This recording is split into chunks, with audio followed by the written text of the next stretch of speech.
Greetings, one and all, and welcome to Channel Otherdoc. I am Jim, your friendly Lacuna GM. I use he/him pronouns, and this is our Invisible Sun campaign, The Edge of Paradox. Invisible Sun is a surreal slice-of-life game by Monte Cook Games. We are integrating the directed campaign, but most of this game happens spontaneously. It is our one-year anniversary, it turns out. Was on June 22nd of 2019 that we did our session 0 that we streamed on this channel, or the first session as it's called in Invisible Sun, and the time has flown by. So there's that. And my understanding is that for the first year anniversary, that you have to fight a paper monster. So we can look forward to that. As we continue, before we introduce everybody, I just wanted to mention once again that this channel has a donation drive going for the Bail project that's attached to our Sprawl campaign. So for folks who are interested in, we're not too far from our goal. We got about another 100 left to get to our goal. And we are Team Phyllis. And basically the Bail Project is, of course, a donation campaign for try to provide bail assistance to protesters, which is incredibly important right now. Also, in general, I'm kind of trying to raise awareness about Campaign Zero, which is an organization dedicated to ending police violence. And so there's some links now over in chat for folks who would like to take a look at those. They are, in my estimation, very worthy causes. Let us now go around and say hello to our Visley, who are here present. Wilde may be coming in a little bit late, but we're going to go ahead and say hi to everyone else and find out who they are and who they're playing. And we shall start with Djinnaya. Hello. Hello. My name is Djinnaya. I use she/her pronouns, and I am playing Shah Gamelon, a established gallant of the Order of Makers who cages adversaries. Shah also uses she/her pronouns. Cool. Excellent. And now let us head over to Arras. Hello. Hello, I am Arras. My pronouns are she, they. I'm playing Aroshka Ruzik, aromatic empath apostate who converses with everything, and her pronouns are she, her. Excellent. And now let us head over to Anino. Hello. How's it going, everyone? My name's Anino. I use he/him pronouns, and for this campaign, I play Mac the Husk, the itinerant enthusiastic of the Order of the Goetica, who provides a vessel for spirits. Awesome. They, them pronouns. Yep. Excellent. And finally, let us head over to Danielle. Hello. Hello, I'm Danielle at RyanRackandTor on Twitter, and I use she/her pronouns. So does my character, Vormera Vanas. Vor is a connected ardent of the Order of Weavers who shepherds minds. Excellent. Well, like we do with most games on this channel, we're going to be using the X card, the N card, and the O card. If we hit something that's crossing a line for one of us, any of us can type an X in the Zoom video chat or anywhere else, or make an X symbol, and we'll back up and we'll do something else. If something happens that we're okay having in the game, but we don't want a graphic description of it, we can type an N in the Zoom chat, and we'll fade to black on it or put it behind a veil, so it'll be there, but we won't go into detail. Finally, if we're exploring a topic or an area of roleplay that's particularly intense for us, but we want to keep going anyway, we can put an O in the chat to let us know that we're okay and that we're all good to keep piling on the drama. Something else we can do is put an O with a question mark after it when we're moving into a difficult topic, or if we say or do something and then think maybe that might have been a little too much, then everyone else can respond to that again with an X, an N, or an O to let us know if we're still doing okay. So, let's see. Last time, it was a I think the last session was spent almost entirely in the in the drinks car, if I remember correctly, where there was a conversation that took place between our Vizsla and a very old book, a scroll, which had on it the story of the hunter, a very old story, sort of an ancient sort of epic tale type deal. And when that happened, there were a few things revealed. The scroll was rather was speaking because Aroshka did a thing, and caused the scroll to speak, so that everyone could understand it. And then Shantanu, of course, made it Babylon, and it was reluctant to tell folks about the unwritten, which was what they were looking for, because there's this pattern that the scroll had noticed, that whenever it talks about the unwritten, that the world ends, and it didn't want to tell them about it directly, because it was worried that the world was going to end again. Apparently the last person it told about the unwritten was also Aroshka, but this was before the war, and Aroshka does not remember. So things happened, apparently.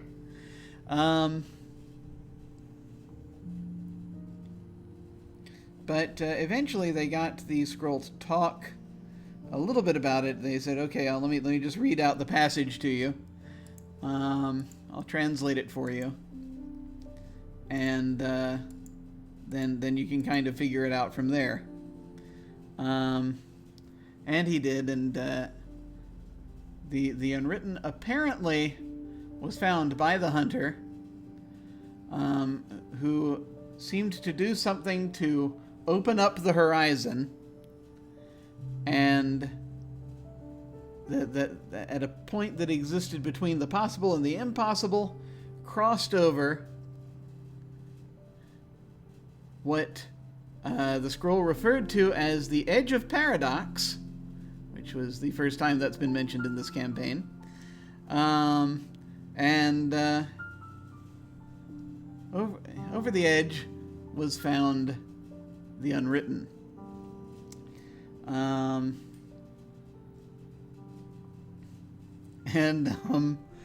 Then Vor decided to try to read the scroll's mind to find out more about what the unwritten actually were. And Vor made a discovery as this information came flooding into her mind, that apparently the unwritten are kind of like these unknowable concepts that cannot be thought of by beings from this reality, under any of the suns. It is a thing kind of from beyond the void. And that apparently there's also apparently there might be ways of manipulating such things, but when those things are brought over into this reality, these concepts, these living concepts, they have the potential to do terrible things. They have the potential to if one were so foolish as to try to harness them, then they could perhaps make the impossible possible. But at what cost? I ask you, at what cost? They could potentially unravel your whole life. Who would do such a thing? Who, indeed? That's right. Who would do such a thing? No idea. Not us. We are the saints of forethought. That's right. And so that was the thing. So they decided, okay, well, we'll and then Denvor had a headache because this caused a certain degree of angst, a certain degree of cosmic mental pain. Mental distress. Mental distress, yes. A certain degree of cosmic mental distress, possibly anguish. I can't remember what the words are right now. I will open up the key and that will have the words in it if we need them, which we probably will soon. Or quite possibly. Injury. Mental injury. It was an injury, that's right. Injuries become anguish. Mental injuries become anguish, and it was just an injury. So that happened. And then folks were like, hey, don't we have to deal with some folks from the Church of Midnight? Yeah, that's probably a good idea. So they sent Max Raven over to check on them, and apparently they're going in shifts where they have one person who is chanting, one person who is on watch, and the other two sleep. And so they realized they themselves probably would also have time to sleep. So that's what they did. They went to their cars. They all have private cars because they sprang for that when they purchased the tickets. And to sleep they went. And now, the morning is coming as the sun struggles as the indigo sun struggles to get above the horizon, clambering painfully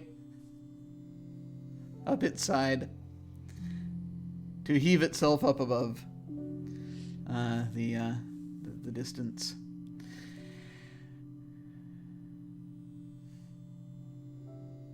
What are you doing? Well, Vor feels a lot better after a nap. Naps are good.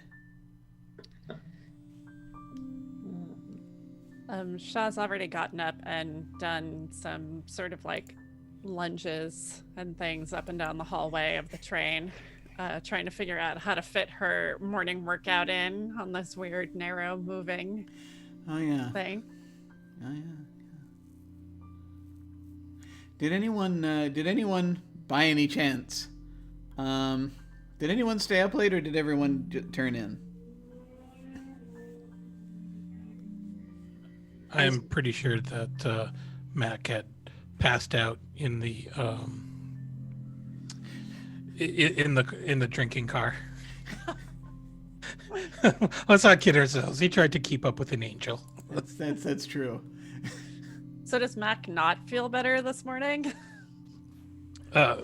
Mac, I think out of courtesy or the fact that Shah probably didn't want to encourage him to go back to their shared room, just left him sleeping in the dining car or the drinking car. Yep. Parlor car. There we go. That's the word they use. So that happened. Yes. I think Shantanu actually stayed up late reading, but is not here right now. He's gone and gotten absorbed into his book again. They've gone and gotten absorbed into their book, and they're off on their own adventure right now. Okay. Yeah, I think that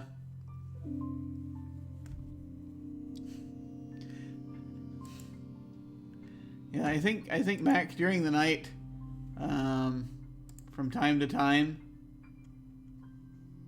and you're not sure if you're dreaming this or if it's just a thing that's happening.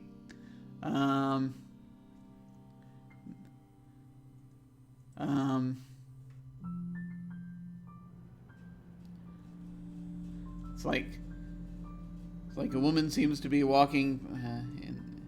A woman in a long dress seems to be walking between the walking down the aisle of the train car. No one, just interacting with nothing and no one, and then passing out through the wall of the back of the car. But then you awaken, and you're going to probably wake up on the just sort of at the edge of the bar. There's a pillow under your head. So without even getting up, Mac is just going to kind of whisper. I'm like, to anybody who might be listening, I'm like, now would be a good time for an espresso. Like 3 or 4. I desperately need some coffee. Anyone?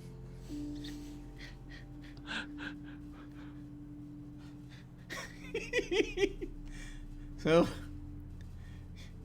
yeah, Shah, if your morning exercises taking you into the parlor car, or are you staying by? Probably, because she's gone. Yeah. She's gone up and down as far as she can go. So she's probably gone in there so that she can do things that require more space in the hallway. Yeah. So yeah, finally you see Mac awaken and say that, and there is a bartender who, Mac, you see this little cup fills your vision and just sort of quietly lowers down into your field of view and sits on the bar.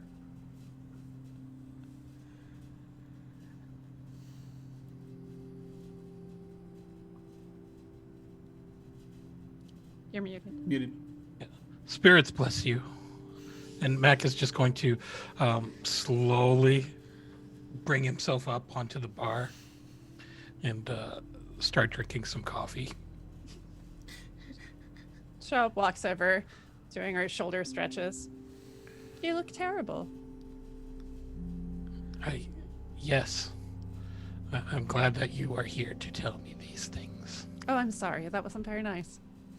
No, it was. You look like you was could very use some Shaw. breakfast. Should I order breakfast? You should have breakfast. Something with bacon. I'll get you something. That is very kind of you. Thank you.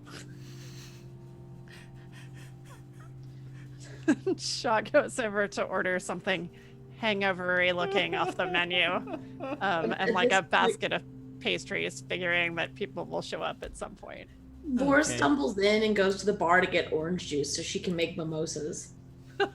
Awesome. So And just sits down and starts. Maybe finds a muffin if there's a muffin nearby of some yeah, kind. there are some rogue muffins wandering around that you can you can capture. She'll hunt one down. Yeah. Yeah, there is a so yes, the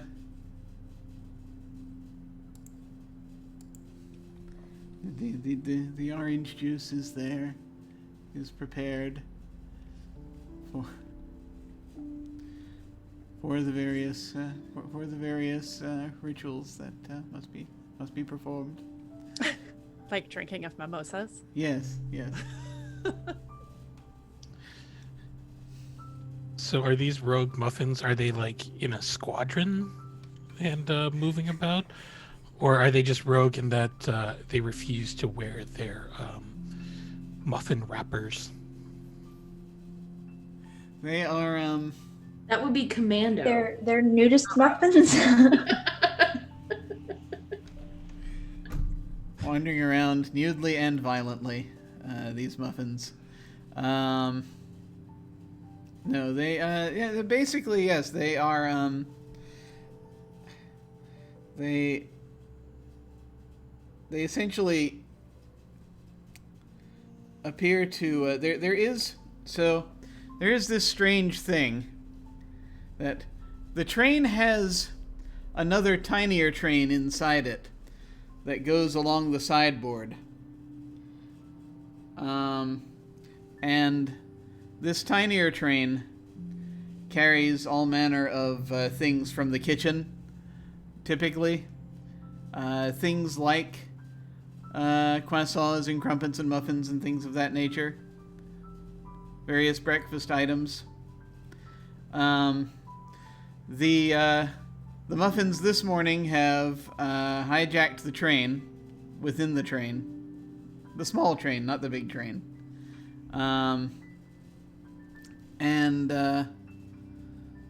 So it basically, where you find that it takes a few moments because when you eventually hunt the smaller train down,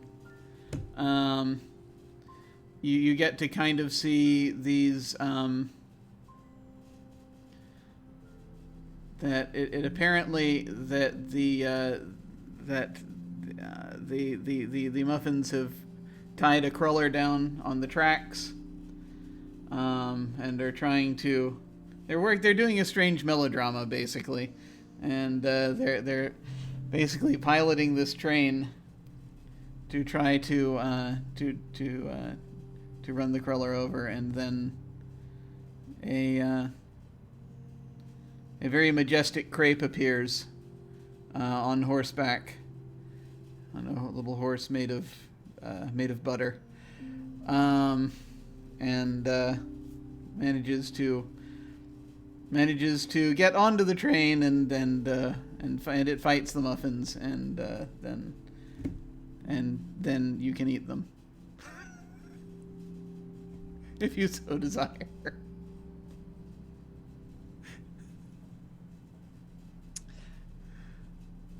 I also get a basket of croissants in case somebody needs something less dramatic in the morning. I get Here's this Mac, there's this piano music playing wherever the train is, so you use that eventually to find it. Yes, the croissants are much less of a challenge to to pick up.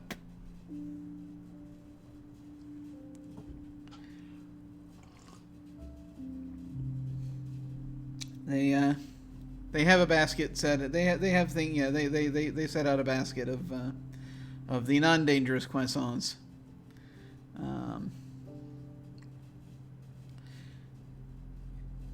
The dangerous croissants are just the ones that you can use as weapons if you so desire, but they'll only you have to sign a waiver before you order those. I see. But if you throw them, they come back. That's why. I let them know it's not that kind of morning. Yeah. Okay, no, that's good. It's good to know.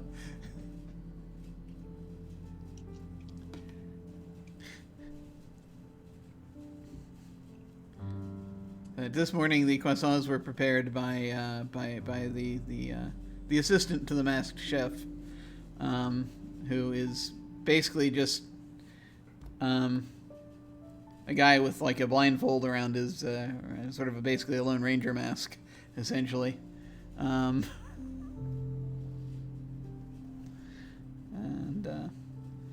that's kind of what's been happening this morning.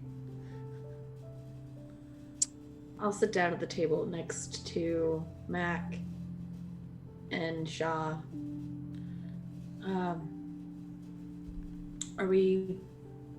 Where's Aroshka? Are we going to go do the car thing? We should probably go deal with that threat, but maybe after this hangover's dropped a little bit. I don't think I have been this drunk since that time you and I, not the endless party. It was the party before the endless party. Right. Yeah, I know what you're talking about. There was an open bar. Mistakes were made. No. Yeah. Angels are dangerous drinking partners. Chief and I one time tried to drink while we were playing cribbage. We tried to do like a drinking game version of cribbage. I don't remember the entire month. Cribbage. Drinking cribbage is very dangerous. You had a month-long cribbage game? I don't think so. But as I said, I don't remember. I just know that the whole month is gone. But I mean, that is what Chief and I do together, is play cribbage, so maybe? I don't know. But the last time that I met more angels with Chief, some of them did know me, so it may have traveled. I don't know. It's possible.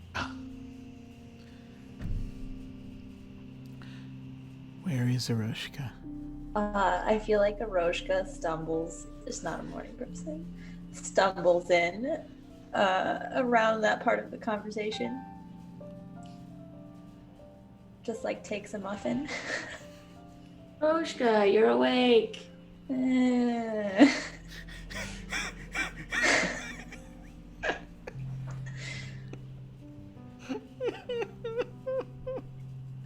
Wow, the Church of Midnight's really gonna have some formidable opponents here.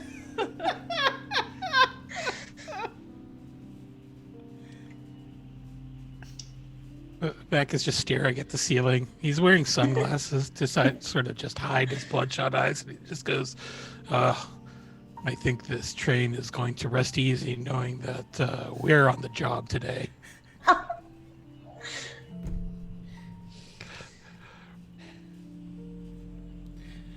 Shaw shakes her head and goes over and does some push-ups against the bar.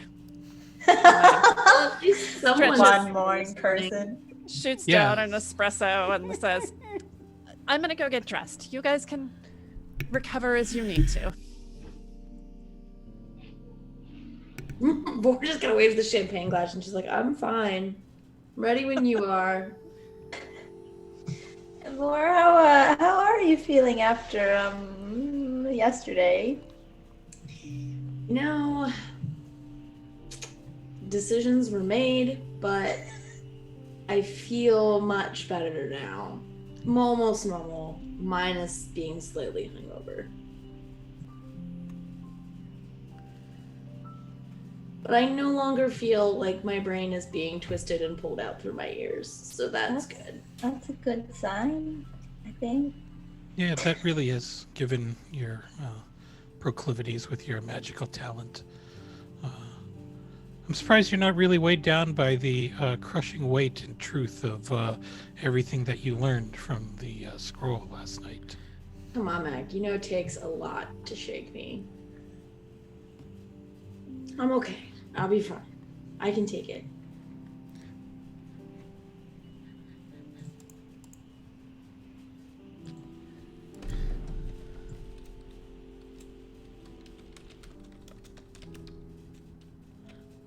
Let's Wow. Um,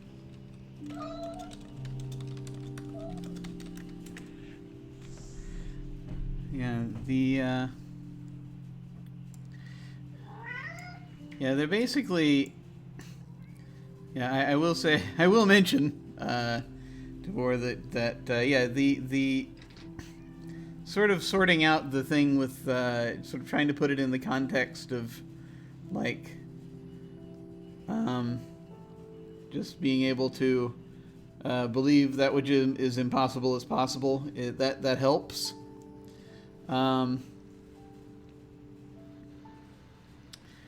You do sometimes, though. You have this morning had this kind of weird sense that there's like this open piece of reality flapping around somewhere. In the metaphysical sense, not in the literal, perhaps. You definitely catch Vor occasionally just kind of like looking over her shoulder a little bit and like pretending like there's nothing wrong. No, nothing. Except... Wait, no, that's not the abyss. We won't worry about that right now.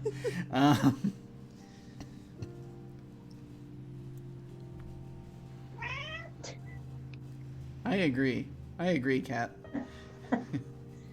Very loud kitty. Loud.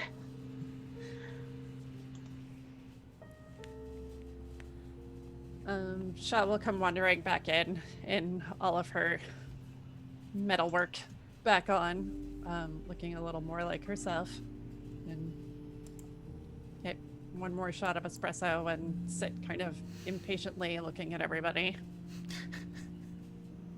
Do we need a plan, or are we just gonna go do the thing? Are we doing the thing? I Or are we thought not we doing Oh, we anything? we should do the thing because you know, um, I can't say I'm really happy with the Church of Midnight for its part in saddling me with a giant Jenga tower. Um, I mean, we should do it for the foreman, right? Well, and because they've been incredibly rude to Vor. That's also There is that. yeah. They've been very rude. That Um, circus thing too was not that great either. That's true. So are we just gonna? Do we know how many people are in their car?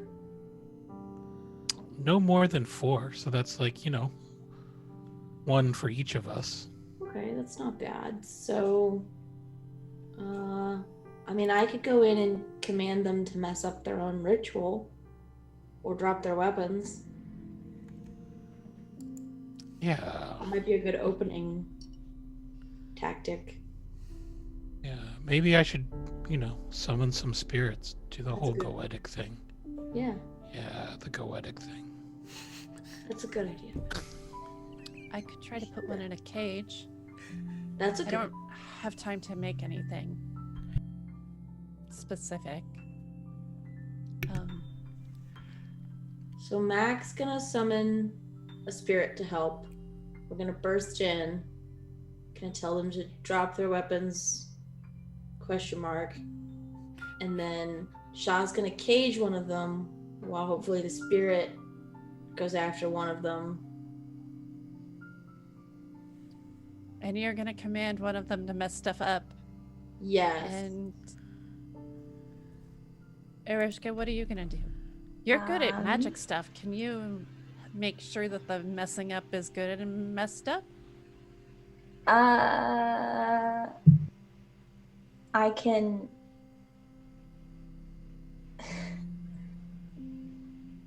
Yeah, I can try.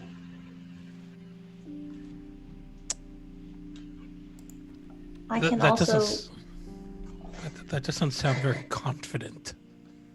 Well, I don't know anything about this particular ritual. So I don't want to make any promises because I might not be able to, probably. But no promises. I can also, throw things at them, but with magic and stuff like that. Would be something.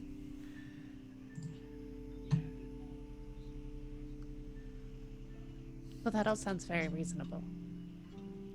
Yeah, it's not as well planned as some of our prior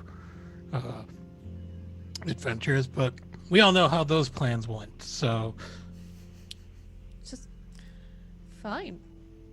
yeah, maybe we just need to keep our expectations down a little bit. Just like, yeah,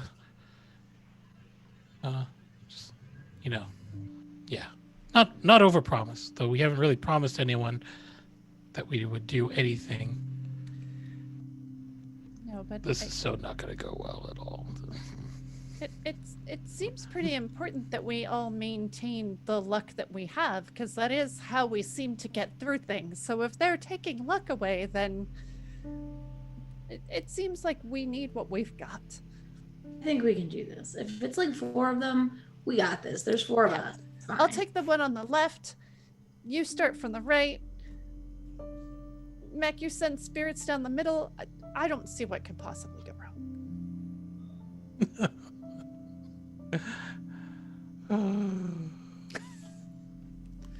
We're all gonna die. Ugh, you're just Being so hungover. dramatic.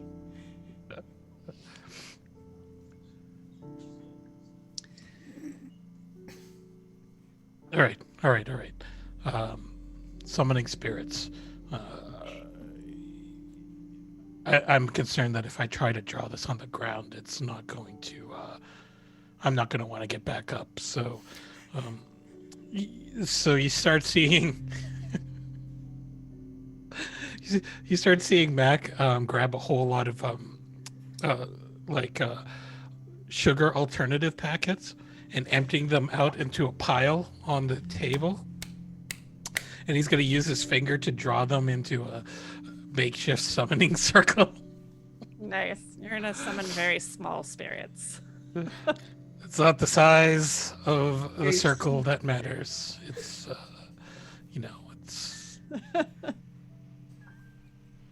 Listen, I don't tell you how to craft stuff, so you don't tell me how to summon spirits, okay?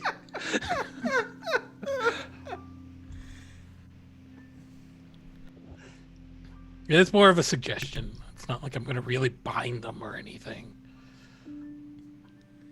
Since we're doing things free form.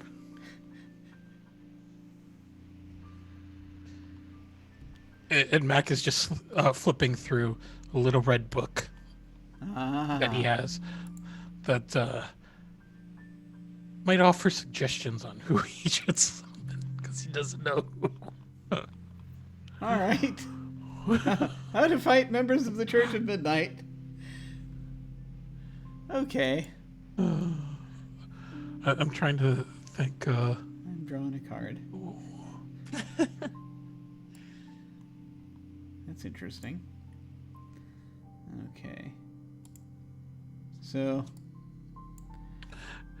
I noticed. I remember that I could actually summon 2 spirits at the same time, but I need to But they have to be both. Oh, I didn't know I can do that. So here's the thing. For a 3rd degree goetic, you can summon 2 level 1 beings at once, interacting with them as one entity. But Mac's otherworldly conjuring allows him to conjure entities 1 level higher than he's normally allowed to. So now he can conjure 2 level 2 spirits at the same time. Oh.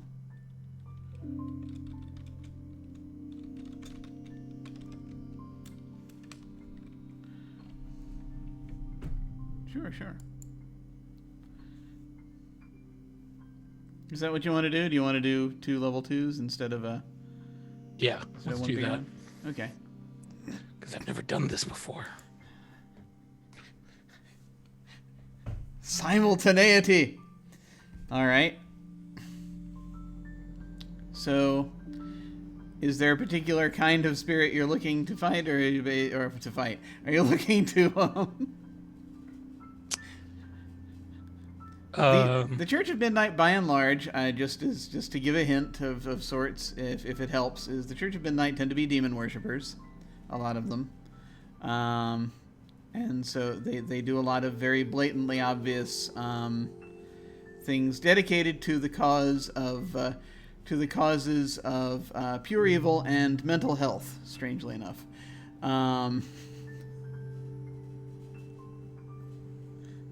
Those are kind of the things that they're interested in. Okay. So Mac is actually going to invoke the hunt. Oh crap. Well, not through the summoning. He's just going to basically appeal to the hunt to send a pair of champions to assist in battling the Church of Midnight. Okay. And so he is going to defer to her judgment on who would be an appropriate subject to send. Okay. All right.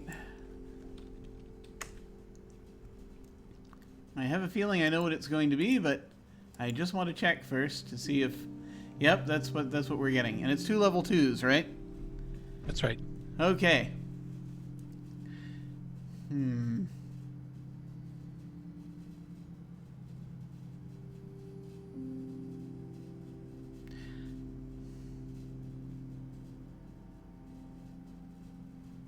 So...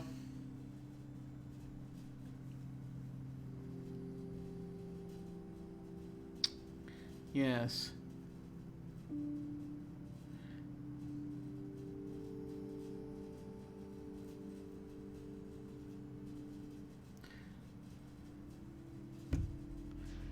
So you have so these two. You see these two as you slowly you do this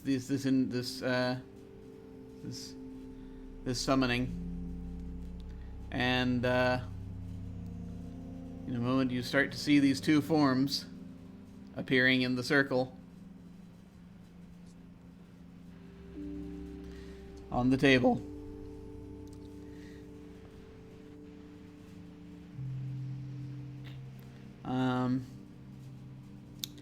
One of them, it appears, seems to be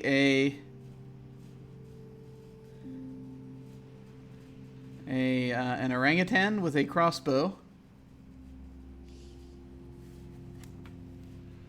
of some kind.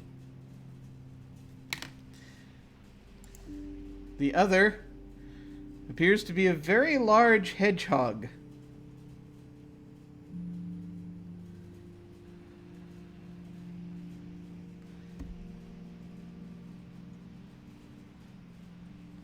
And he's carrying some kind of a machete, looks like.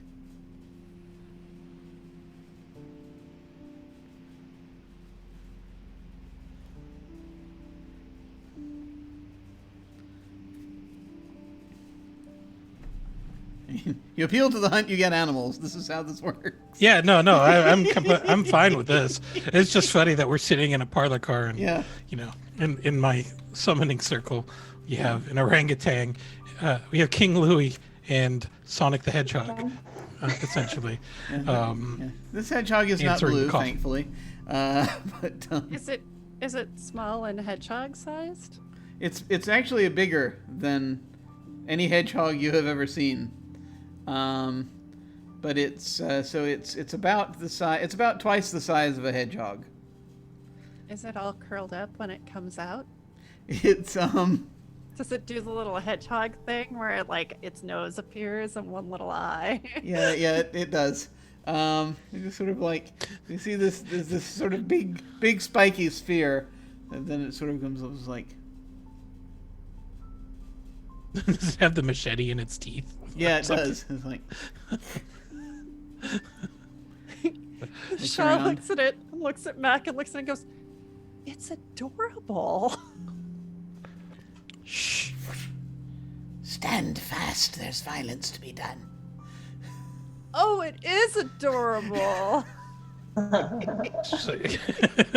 And Mac is just like, whoa, calm down. We haven't finished our negotiations yet. Sorry. Right. It stops, puts away its machete. Yeah. The orangutan just sort of greetings. looks over at it. What are you doing, man? Hi. How you doing? And it's always glad to see members of the Hunt's Court. And the hedgehog immediately sort of straightens up, and bows to you, and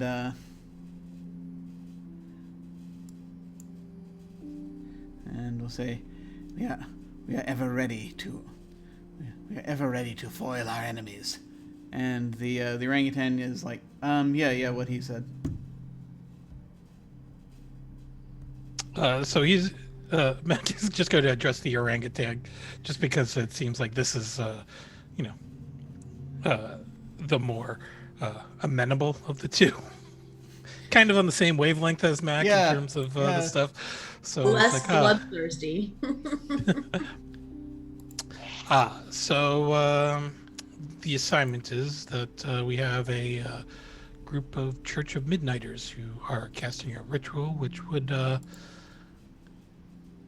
take away everyone's luck, and we seek to destroy it and quietly, so that Shaw doesn't hear, and then throw them off the train. He's like, yeah. Oh, yeah, we can do that easy. Yeah, this thing will usually take out, can usually take folks, take someone out at 30 paces. Oh, good. If need be. We're going to be fighting in close combat. It's a very small parlor car. It's got to built like these. He says, just sort of looking up at the ceiling, and you can see there's like, It's about roughly the same size. Yeah. Okay, yeah, I can work with that. Yeah, that's great. And what do you seek in payment? And he just sort of looks over. At this point wait, I drew a card. Hold on.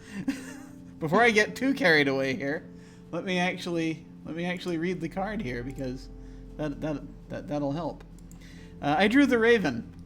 The Raven is the companion of secrets. Once again, jealousy, sight, trickery. The Raven sees everything and tells nothing. The Raven is smarter and wiser than it ever lets on. Its intelligence, however, manifests in its crafty solutions to problems. Some might use the word cheating, in fact.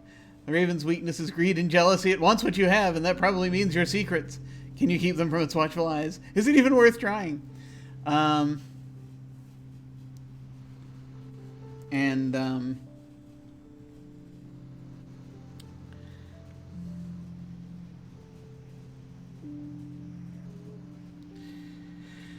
think that the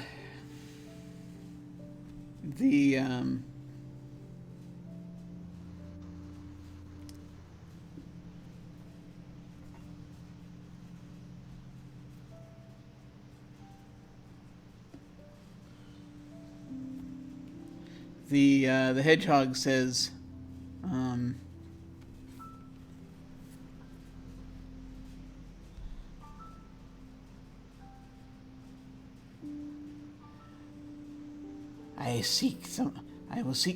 I will request some of the blood of the most valiant of them to make use of for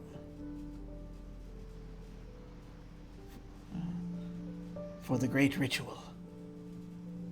And the orangutan just sort of is looking over him, and he says,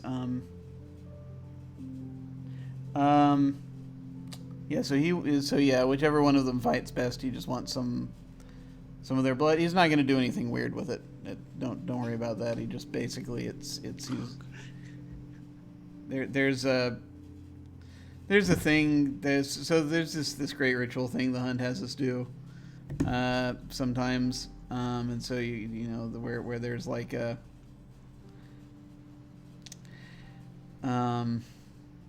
just this thing where we have this kind of a ceremony stuff, and you kind of he's going to use it basically as like a kind of a body paint thing. It's going to mix it in with, and anyway, it's not the less you know about it, the better, probably. Damn, that's pretty hardcore. He just sort of glances over at the hedgehog. Yeah.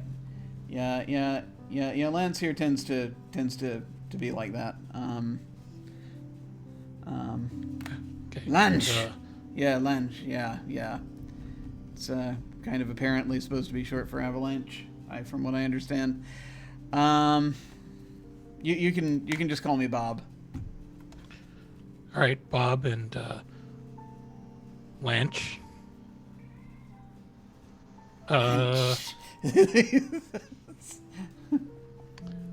So, I'm going to assign you to team up with Shaw, he says to the hedgehog.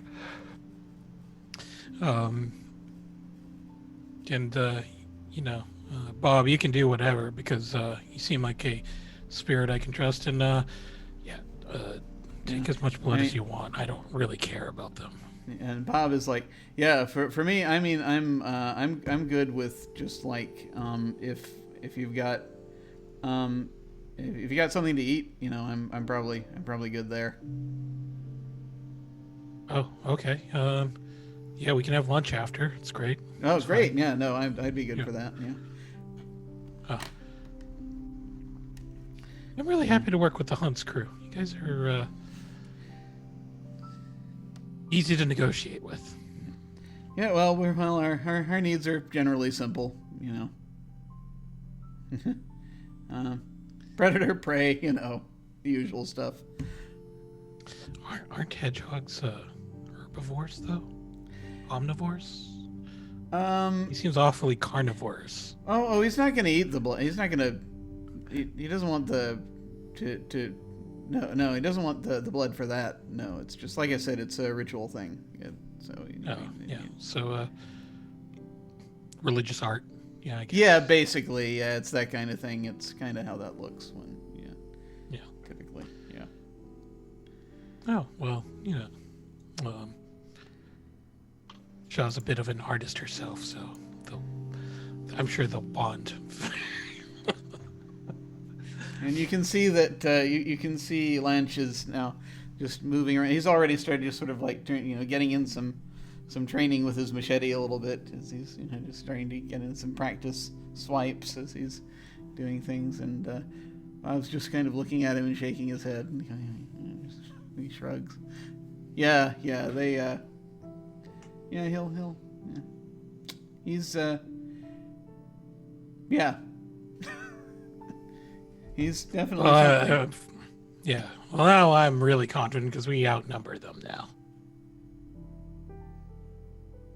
It'd only go bad if they were to possess or summon other passengers to serve their whims. I don't think they can do that. Doesn't sound very Church of Midnighty. And this is how we assess our threats.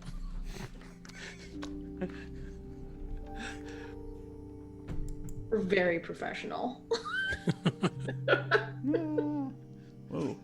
Something weird happened. Let me make sure I got this right. Yay, there we go.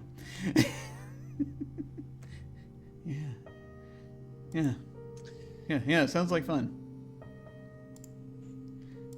Oh, I think my hangover I'm ready to vanquish our threat. Shaw just sips her coffee and just has these eyes oh my god, it's so cute, the little bloodthirsty hedgehog. She doesn't say anything, she doesn't want to ruin it, but she just she just has the coffee in her face to keep herself from being Daw.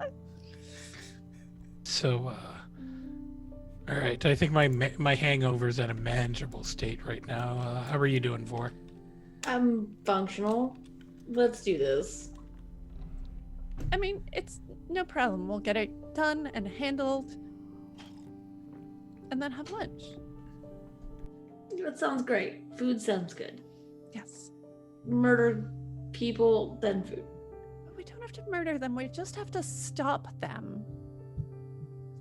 I try telling the hedgehog that.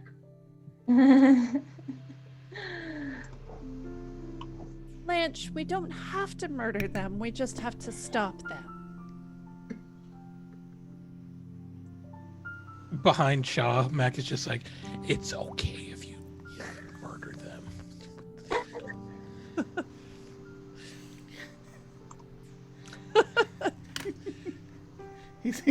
He seems to be bristling with excitement, as it were. Oh, good. I'm glad he's excited to not murder anyone.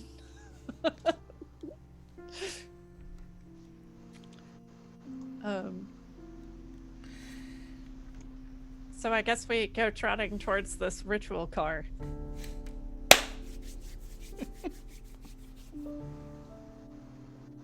I'm gonna ready myself. When we get to the car, I'm gonna ready myself to basically just burst in and shout, "Drop your weapons!"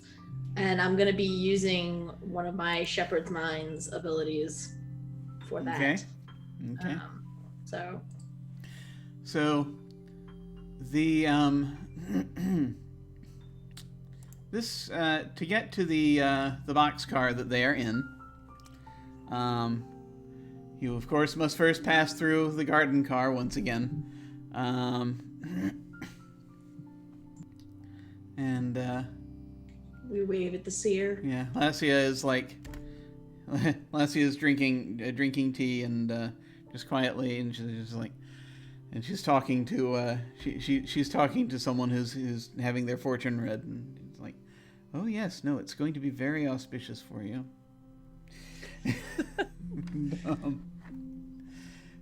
You go to the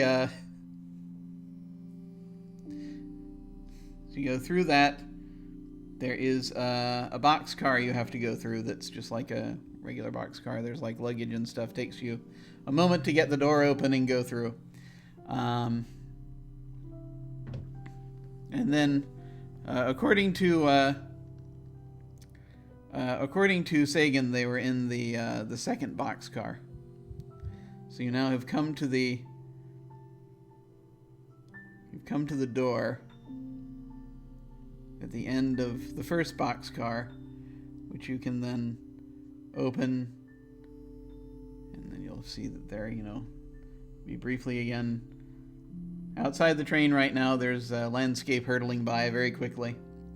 It's lots of sort of flat plains right now. Maybe a few hills. And the closed door of the boxcar where the Midnighters are lies before you. Okay, I'm gonna take the one on the left. Okay. Let's get this off with the element of surprise. And Mac is just going to knock on the door. Sanctuary! Sanctuary! We seek sanctuary from the Church of Midnight.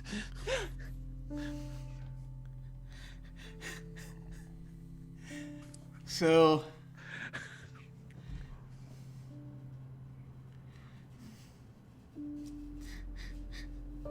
there's something, you can't hear it very well, but it's like there's something happening in the other car.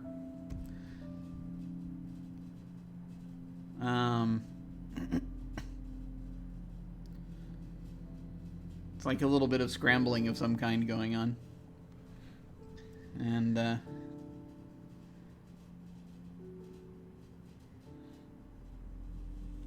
then you will hear,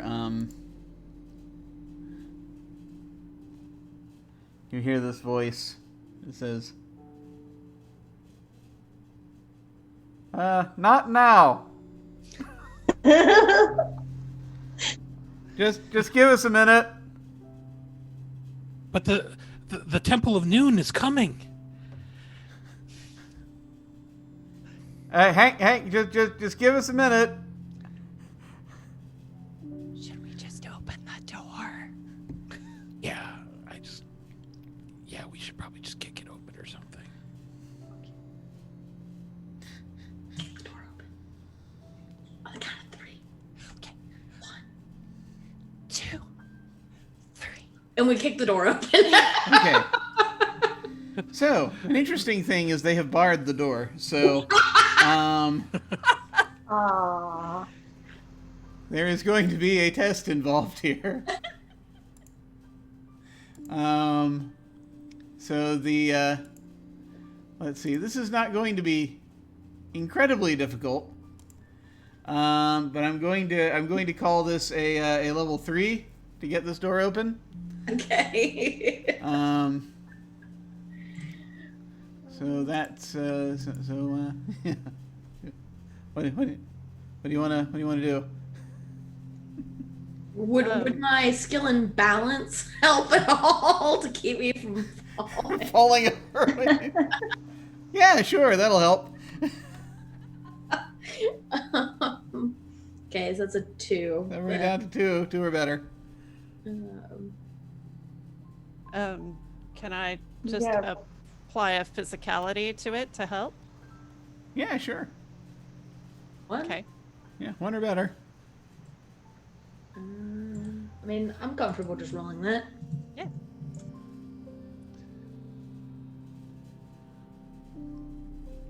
Six. Hey, You're good. Okay. super knocked down the door. Okay. I gotta draw a card real quick. See what state of disarray they're in when we open the door. I just want to check something. All right. Let's see here. Let's see what we got here.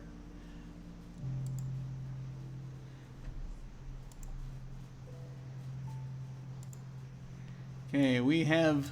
Oh, this is interesting. We have the hunter. Hey. Oh.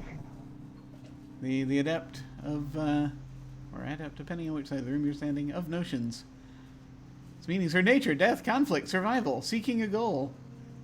Hunter is a lonely soul, pursuing prey with dogged tenacity. Their single-minded dedication is why they are successful in tracking, confronting, and killing their prey.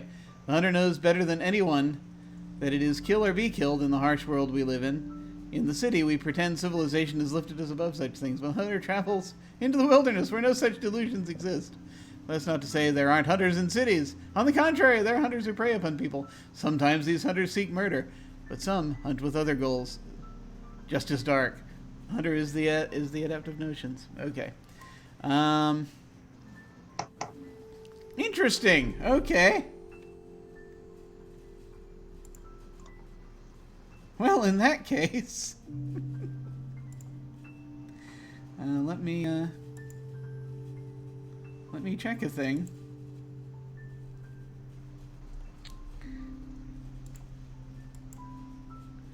As the door bursts open,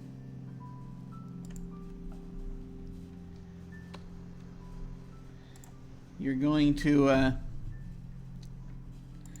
see a few different things. So, yeah.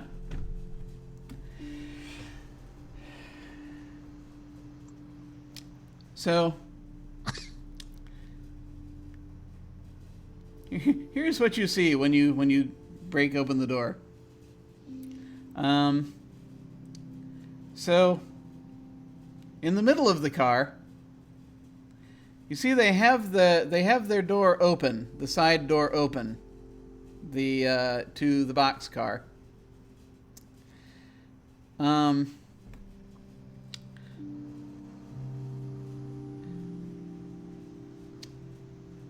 It's three.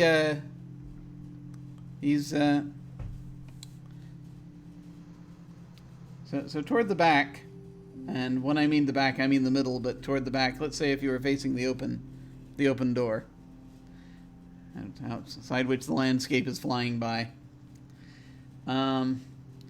You have this woman in black and silver, who is holding a silver urn and chanting. Now, in front of her, between her and the open side door, are the other three Midnighters. So, two of them, they're standing side by side, also facing the door. And they have between them the third Midnighter, who they're holding on to. And he is actually horizontal.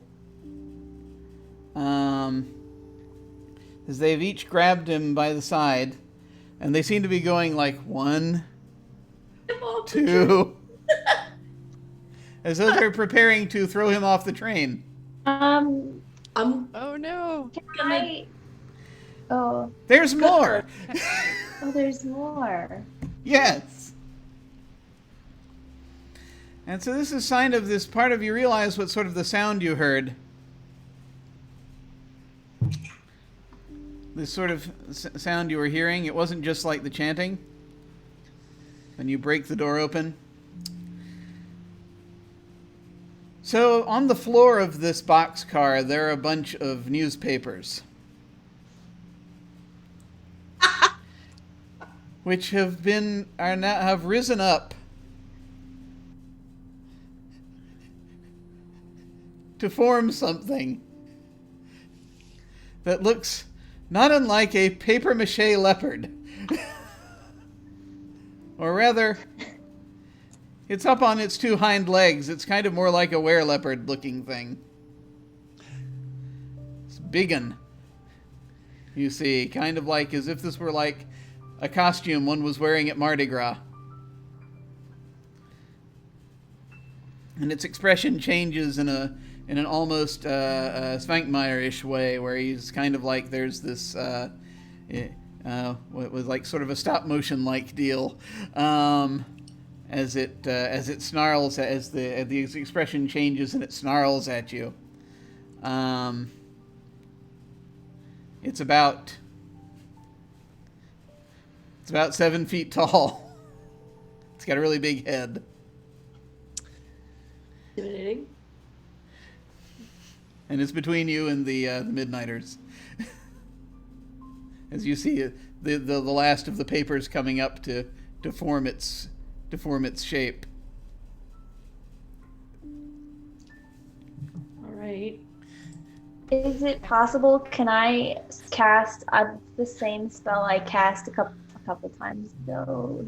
It was like the magic ropes that subdue a being on the guy who's about to get thrown out of the train. To subdue a being? Will that stop him from Yeah, being thrown? to stop him from being thrown out of the train. It's a level 6 spell. I mean, he seems pretty subdued right now. Well, yeah, they're about to throw him out, aren't they? I want to make it so that they can't throw him, because if I'm like in control of the ropes, Oh, right, the ropes. Yes, no, yeah. basically magic ropes are going to tie him down. That sounds good. So here's let me actually pull up let me pull up their information here. So, they are. Oh, hey, there it is.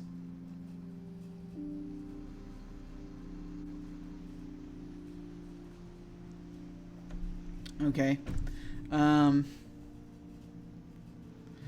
yeah, I'm going to do this kind of in loose rounds.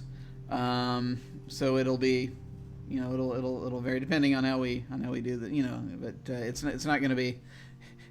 Well, I'll do what I can.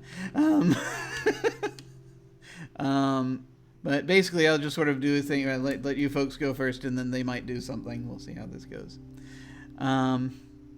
So Aroshka is doing casting the spell. It is a level 6 spell. They are level 5 with +1 defenses, which makes 6. So, if I remember correctly, which I might not, I think you can just do it. Hey. Roll. So which being are you throwing the coils? Are you just the guy? The guy they're getting ready to The guy that they're throw off the trying train? to throw out. I'm trying to prevent them from throwing him out the train. Okay. All right. So let's see. Should I impose? You know what? I do have to impose one circumstantial thing now that I'm thinking about it. The fact that there is a giant papier-mâché leopard between you and them.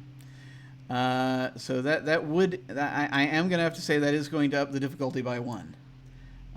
So right now you would need a 1 or better on a die roll to be able to do it.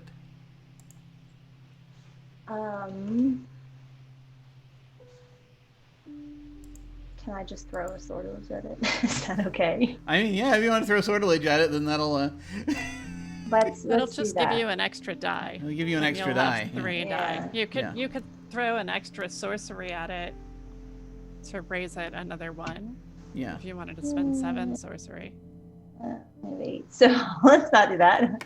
No, I'll just roll. But All right. So basically, we need to roll anything other than a 0, and you already have 2 dice. So because this thing says +1 die. So It's a D10. okay. hey. So yes.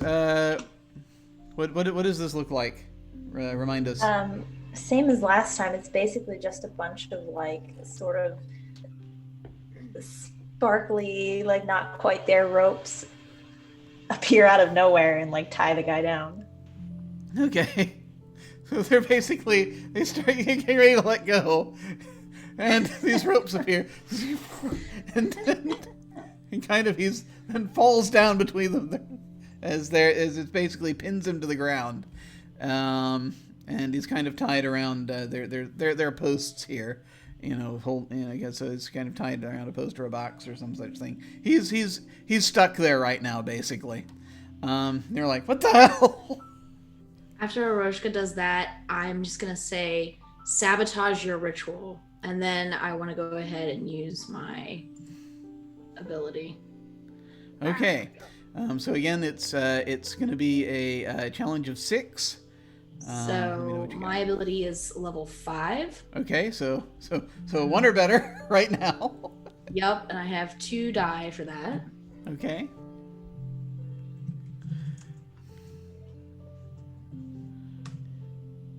I got it. All right. And so this quick question, this ability. Yep. One It thing says, yeah. I was gonna say, it says I give a mental command. I guess I don't actually have to say it out loud for an action that can be completed in 1 round, and all within short range that I want to be affected will obey. Oh crap. Okay. So I am directing that at like all of them. I don't care what specific action they take. Their directive is to sabotage their own ritual. Okay, sabotage your own ritual. And so the woman chanting, basically, as these guys are just sort of standing around, they're looking and they're trying to see what's going on. This woman just sort of stops chanting and throws the urn out the door. Perfect. It's like, crap! Throw it out of the train. Yeah. It's just sort of like, why would you do that?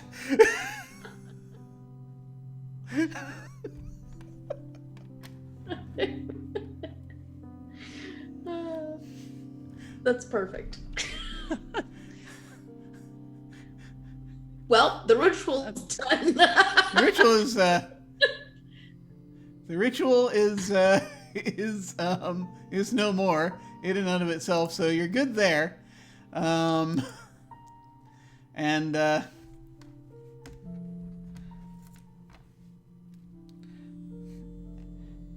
she just then turns, seeing this, and she just sort of is but she seems upset.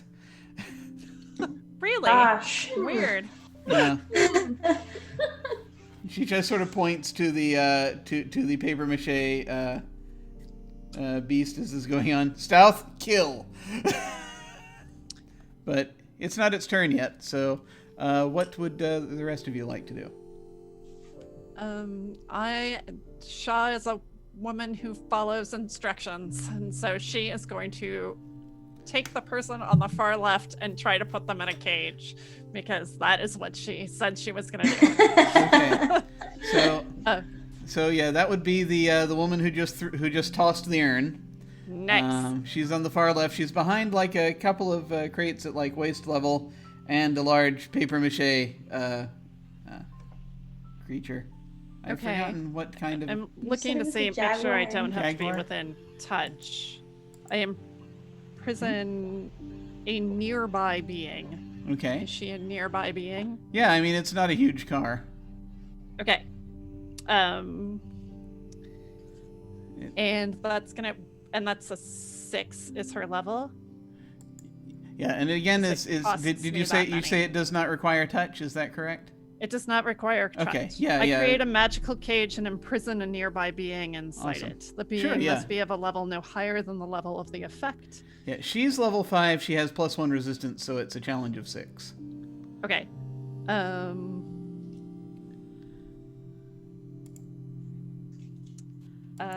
Well, I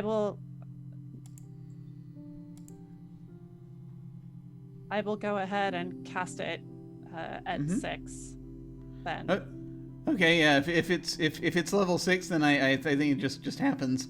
Okay. It is a +1 die. Do I have to roll to prevent flux? Or to Let's find go out if ahead there's and do flux? that just because that sounds fun.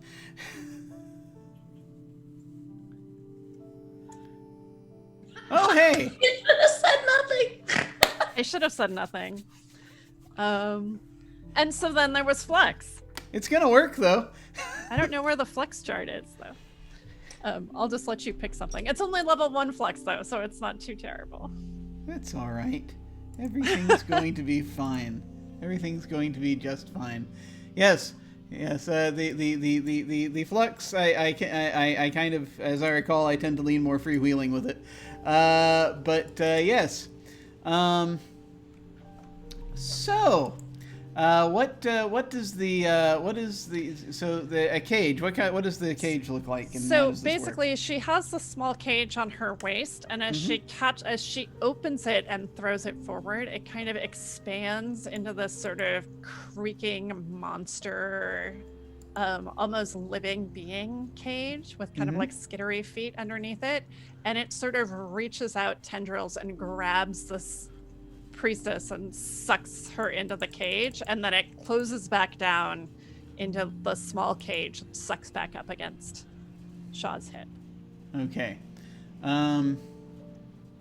So.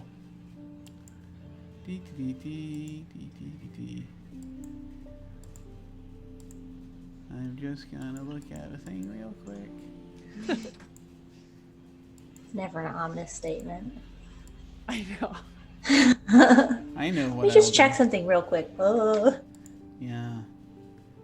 And I know this is just for my own informational purposes, I think. Oh, hey. Oh, wow. Hey, thank you. Thanks for the sub, Sphinx. Thank you. Yay. Awesome. The flux was that we got a sub. I'm actually going to go ahead and draw another card. I know that this isn't like the next round yet, but this is more for me to know.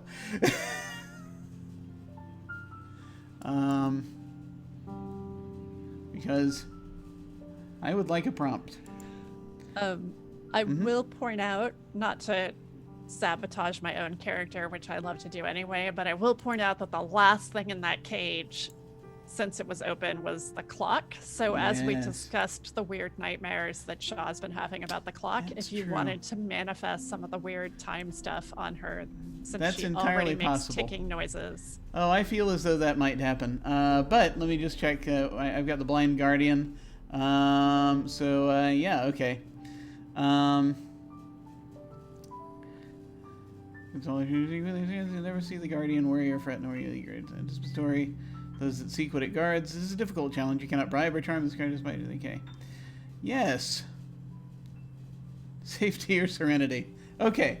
So, yeah, I think the flux is just that sort of as this happens, Shaw, everything seems to slow down for you for a moment. And you hear this ticking. And as you are drawing, the cage appears around her, and as you draw the priestess to you, as the cage is coming, you see it seems as though she can hear the ticking as well. And she gets down on her knees and she covers her eyes. And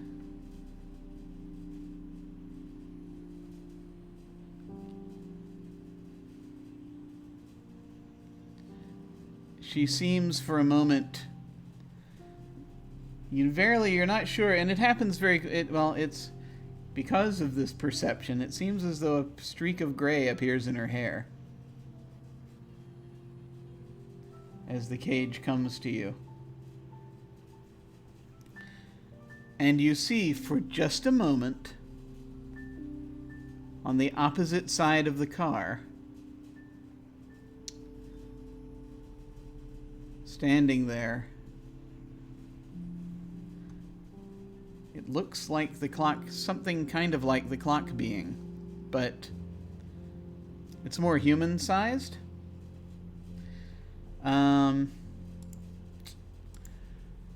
The best way I can describe this is, let me see if I can,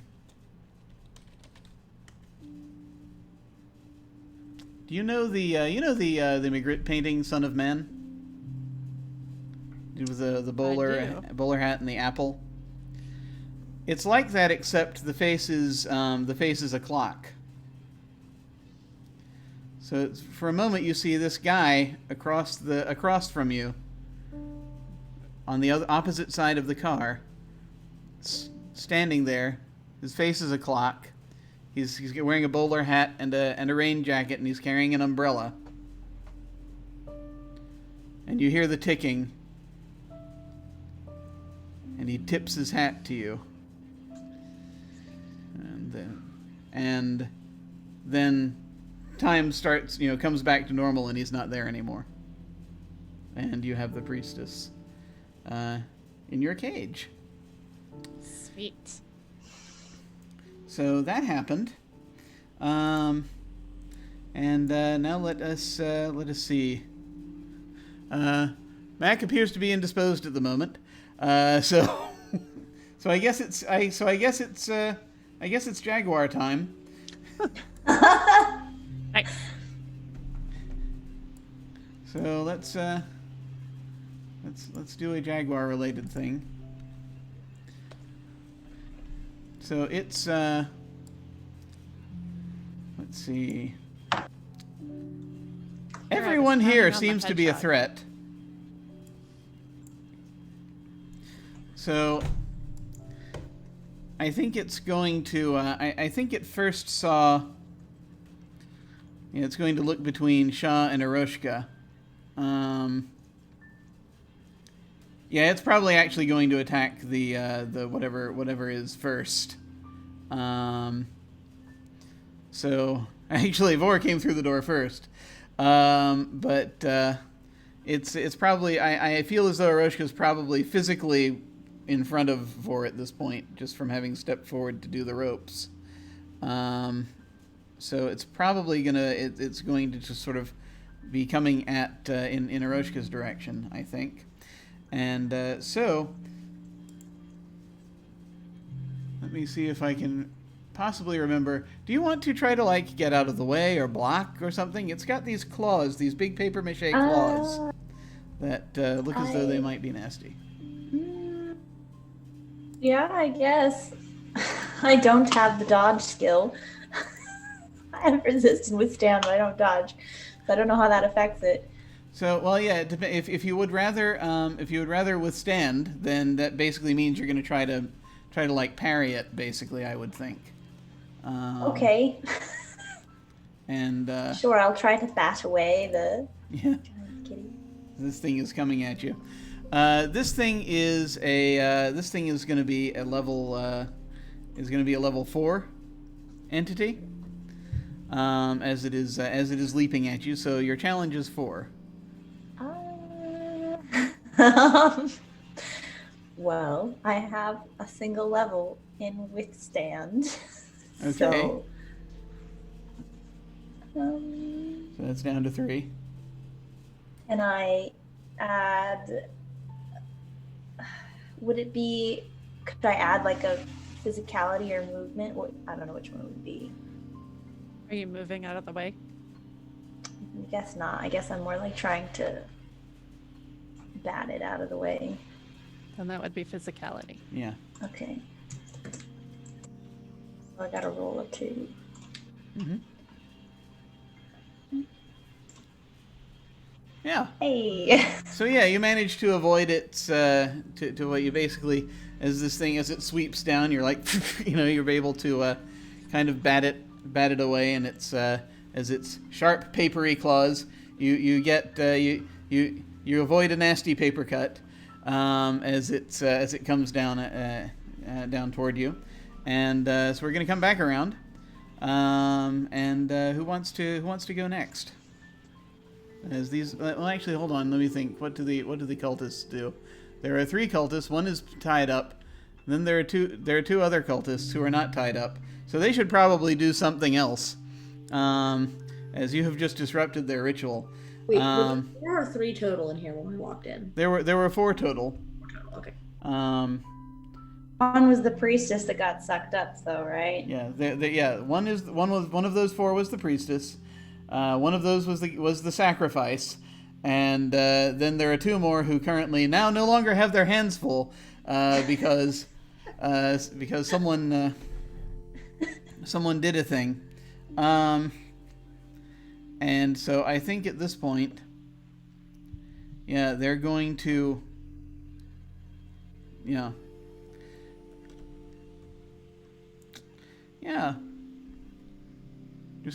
One of them is just going to raise his hand, and It's going to push forward, and there's a wave of force is going to head towards Shah. Do you want to try to get out of the way of it, or withstand it, or something else? I will try to get out of the way. Okay. I think. And let me go ahead and just confirm they have +1 spell casting, so this is also challenge of 6. Oof. Okay.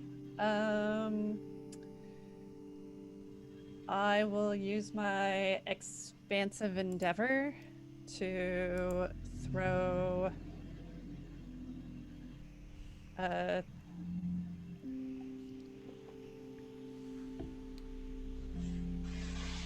3 of my movement at it.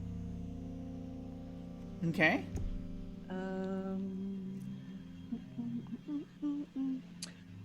And I think that's all I've got. Okay. 3 is not bad. Okay. So... Oops. 8. This is the Knight of 8s.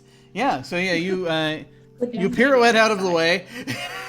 You've just grabbed the cage as this guy is firing this at you, and it goes past you and smashes a crate behind you. Yeah, I think I spin out of the way and pull my fan out at the same time. Awesome. Excellent. And the other one is actually... Yeah, let's see. The other one is kind of right now focusing on Bob, who has taken this moment to attempt to nail him with his crossbow, from the basically the rafters of this boxcar. Bob is essentially swung up and is not like,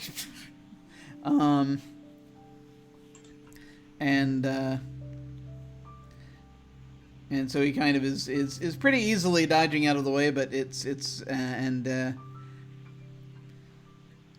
so it's basically is trying to, he does something where he pushes his hand forward, and this bar of metal just appears and locks around Bob. And just and he finds himself just basically chained to to the beam that he's on, and having trouble moving. Meanwhile, Lanch has taken this time to leap toward the panther / jaguar looking thing, machete up, and is sort of diving forward and gets kind of batted aside, but he gets back up and is trying to distract it. So we're back around to you folks. What do you want to do?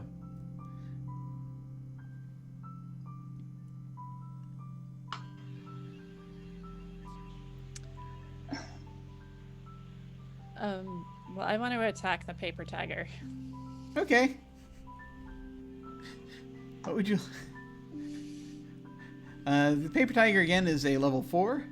What would you like to do? I will use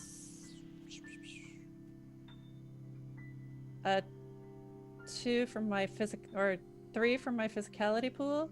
Okay. And I'm going to use my battle fan, which does 2 damage and has a +2 to damage from the Murthum. Okay. But it's a magic-y thing. Yeah. The +2 is a magic-y thing, so I don't know if I need to roll 2 dice for that. It's an excellent question. I think because it's unless you're actually, I feel as though unless you're directly trying to invoke the magic, I don't think I'm going to make you necessarily roll for it at this point. Okay. And so you've got since you've got it basically as far as because the fan's a level 2 thing, right? Oh yeah. Yeah. So Yes. So yeah, so that's you've got 4 Okay. already. So you basically and so it's doing a total of how much damage? 4. Total of 4 damage. Okay. Oh no, I'm sorry, 3. 3 damage. Okay. All right. I was just trying to figure out what the what we're trying to figure out in terms of things. Okay. Yeah. So yeah, you basically. You are able to hack off a papier-mâché limb off of this thing. Nice. You basically are able to slash off one of its arms as it sort of comes forward, and it just sort of lands on the ground with a big sort of big papery thud and starts falling back into newspapers as it goes very, very angrily. What's everyone else doing? I would like to use another one of my abilities to try to attack one of the enemy casters that is fighting us, because Okay. they've got a lot of magic. So my ability is I disrupt the mental patterns of being within short range. They take they suffer mental damage equivalent to the level of this ability, and it is a level 3 ability, but I do need to roll for it. Okay. So I yeah. will pick the one that tried to hit Shah. Okay. Um, Yeah, the one who sent the wave of force. Sure, absolutely. and so you said they're level 6 for purposes of attacking, right? That's right. Yeah, challenge of 6. So that takes. So I'm at difficulty 3. Mm-hmm. I will spend a point of sortilege to give myself an additional die. So I'll roll 3 die. Cool.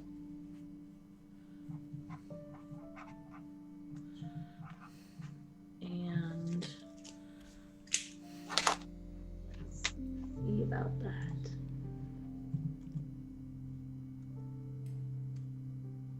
Yeah, I'm good. Awesome. Okay, no, you're perfect. So what is this they typically? Yeah, 3 mental damage.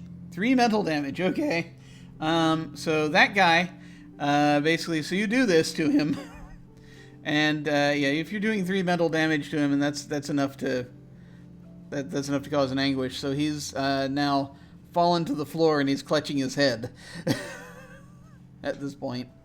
What kind of mental damage is this? What are you doing to him?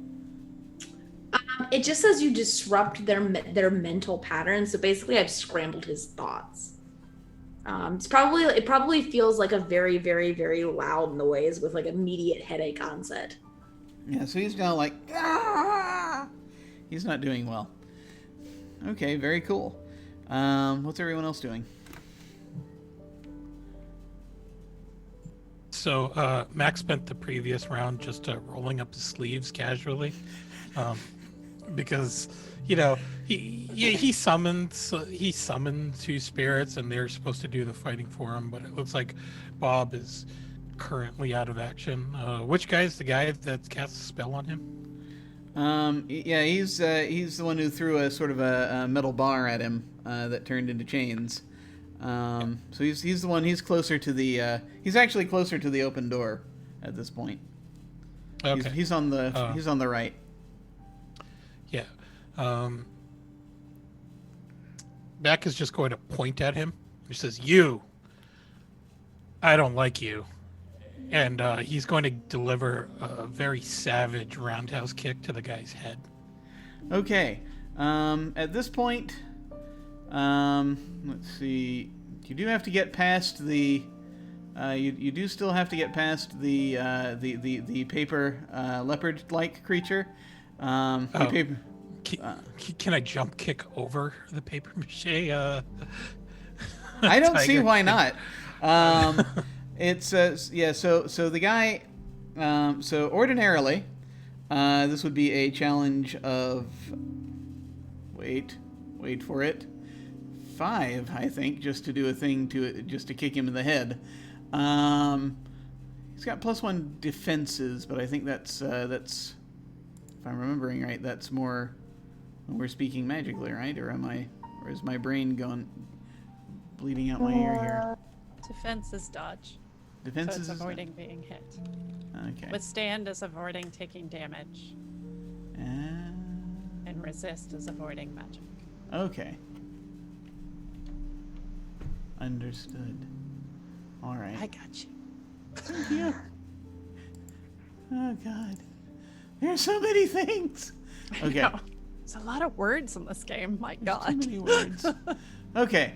So yeah, ordinarily it would be 6 because you're leaping over a giant paper mache creature. Then that will kick it up to 7. Okay. So my martial arts skill is 2. Okay, so back down to 5. Yep. How many accuracy can I burn for this? I think it's just the 1, isn't it? Or am I? Do you have expansive endeavor? No. So just Then 1. you just get 1. Yeah. Okay. So that's down to 4. Mm-hmm.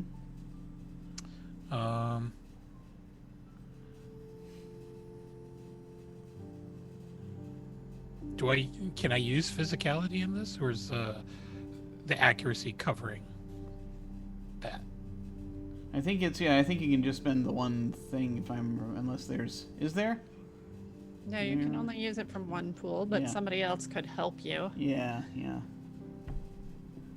Oh, okay. To throw another thing at it. If somebody is on that Wait. side. I'll help. Can I spend an interaction, Bene, to shout, "Hey, you!" and draw this guy's attention for a moment, so that they're looking at me when the roundhouse kick hits them in the face? Yeah, sure. That's Okay. such a great Vorin Mac moment. I love it. Okay. So we're down to 3. Okay. Mm-hmm. I'm okay with those odds. Oh crap. Okay. So I want to make it a point that I am invoking my skill, Lethal Lore, which adds +3 damage on top of what I'm already doing, which... So, well, the thing being that is a 0, because that's remember we have 1 through 9, and then we have 0 on the die. Oh, which is damn. Okay. Yep. My bad. So you're going to do a beautiful leap, and just at the last moment, he seems to he shifts just right, and you sail past him to the other side of the car, crashing into some into some crates behind him. Yep. You just hear a muffled, "I meant to do that," and What is Eroshka doing? I was going to cast. Wait, let me find it. I was looking at something else. I think it's called Dentata. Oh Yeah, yes. a close inanimate object of my choosing forms a mouth filled with teeth and bites anyone, not me, that comes close to it. If someone is touching it or tries to touch it, the bite attack automatically succeeds. Otherwise, the object attacks as a creature of the same level of the spell, which is 2. Also, I was wondering, because the Debilate, or however that word is pronounced, is depletion is a 0-1 check each round. Do I need to roll to see if that dude is still tied up? Yes, actually, that's each roll round you got to one. roll a die to see if you All right, see we'll if that start with happens. Okay, He's you're still good. tied up. Cool. And then I want to cast Dentata. It says a close inanimate object of my choosing. Can I intentionally choose something that's nearby, like one of the Church of Midnight guys? Yeah, absolutely. There are a bunch of crates. There are a bunch of boxes in here. There Oh, are I'm gonna do like a piles big of crate. newspaper. Yeah, I'm gonna do like a big crate, sure. Now, and it will try to bite anything near it. the interesting thing here is that because you're casting it on the because you're casting it on the crate, and then the crate tries to bite the person. This is actually kind of indirect, so I don't know if you actually even have to necessarily roll anything. Because the crate is attacking as a level 2 creature, would assumed somebody would have to roll for the crate. Well, the way that things work with NPCs is I just compare levels. Oh, okay. Basically, it's how that. I would say if you can, try to cast the spell on something that one of them is wearing. Because he said if they're carrying it, the attack succeeds automatically. Does it say that? Oh, yeah, that's true. If it's touching it or tries to touch it. So, is anybody wearing? Like I guess a they're all belt. They're wearing robes, and they're wearing robes and silver chains. Chain. Yeah. Is there anything on the chain? Yeah, let's do the chain then. I'll just Sure. pick one of the random one of them. Yeah, absolutely. Do you want the one that's clutching his head, or do you want the one that Mac just sailed past? Let's do that one, the one that Mac just tried to hit. Okay. Awesome. No, great. So this is funny because you cast it on the chain.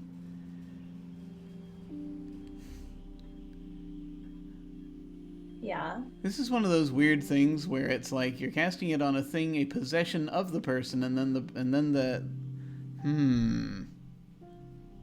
See, if it was going to be a crate, I don't think I was going to make you roll, but since you're casting it on one of their possessions that they have on their body right now, I might actually. And this is one of those funny things where it's like where it gets into like specifics of like, if you're trying to hit an item that someone is carrying, does it count as them? It's where it's kind of weird. I think just for the sake of doing this, I don't think it's going to be very difficult for you to cast this. But I would like to see a roll just to see if there is flux, basically. Okay. Just one die? Does it say +1 die on the spell or no? I don't think it does. Miss it? No. No. Okay. Yeah, you can just roll a die. And as long as it's not a 0, then we'll see. It's a 1. You're fine. Hey. Okay. And the attack succeeds, right? Automatically because it's on. Yeah, Okay. automatically because it's touching him. Okay, so yeah, you're just this like, it's like, ah! The guy begins now clutching at this chain. So yes, at this point, it is their turn, and they can't do much aside from the guy on the floor is trying to recover, and the guy is now like trying to tear off his chain, and which he does. It's bitten him, and so you can see that he's hurt. But he's pulling the thing off, and he throws it out the chain. He throws the chain out of the train, off the train. So he's just basically doing this thing where it's like,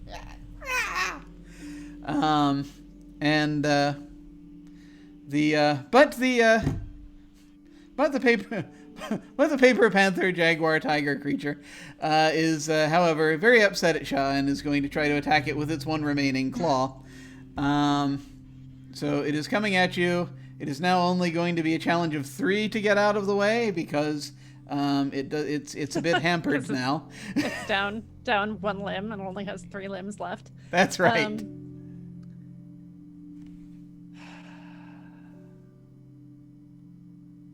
Let's see. I don't have as much movement to put towards this anymore, but I have a lot of withstand, so Okay. I might just block with my fan and take it. Sure, absolutely. And since you're blocking with your fan, it being a level 2 thing, right? Your fan's a level 2 thing? Yes. Okay, so yeah, that's gonna basically, I think, if I would think that would subtract from this probably. I don't know that it counts as armor. No, that's fair. But I do have, with my face, with my mask buckled, I have 3 withstand that I can okay, you're apply fine to then. this, So, yeah. Basically, it's like paper mache hitting metal armor.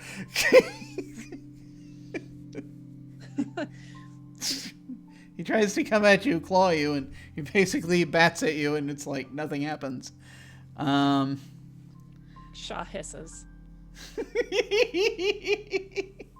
So now it is back around to you folks. The guy who was clutching his head is slowly staggering to his feet. The other guy just threw his chain off the train and he's bleeding. And the paper cat only has one arm. And it does not look long for this world. What are you folks doing?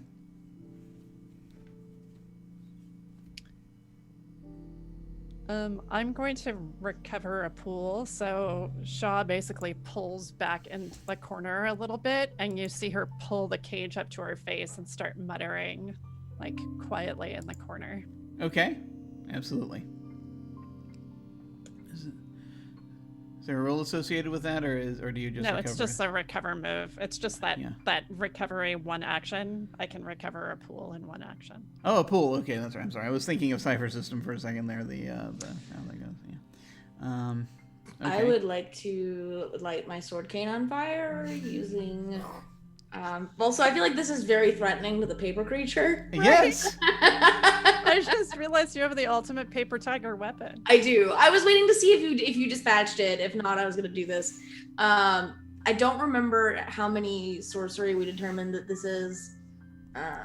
Oh, that's right. I think it was more than 3.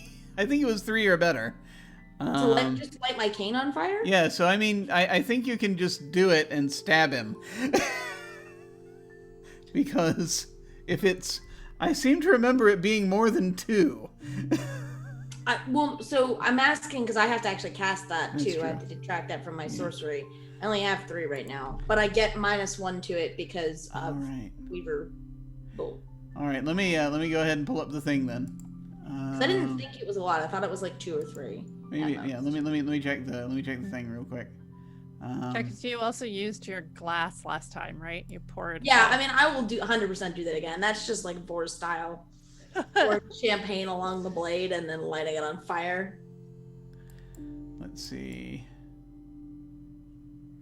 Effects. Effect levels.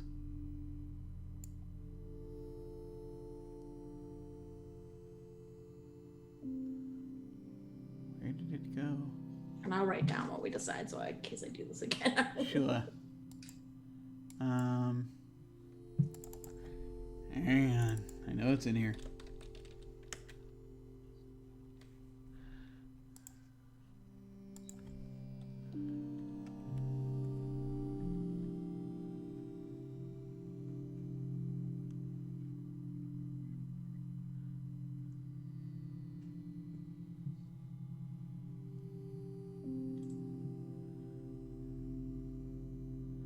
Just gotta find the table. Has the table moved? Am I looking at the wrong book? I am looking at the wrong book. That would explain it. It's not in the way, Jim. It's in the gate. No, it's not in the gate, Jim. It's in the way. Strike that. Reverse it. There we go. Okay. There we go. Okay. There it is. No, that's the flux chart. Never mind. It's no wonder I couldn't find the flux chart in the other one. Okay, here we go. Blade on fire. So there's like a flaming spear effect listed as an example in the Weaver section of the way, which is level 3. Yeah. I feel like it's probably around that.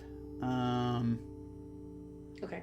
Because we're looking at the proud of that. Yeah, that sounds about right. Yeah, Okay, 3 so is then good. for 4 it's 2 because I took that as my thing as a level 2 Weaver that I get a reduced cost to. So I Yeah. need 2 sorcery to Yeah. do it. Cool. Oops. Okay.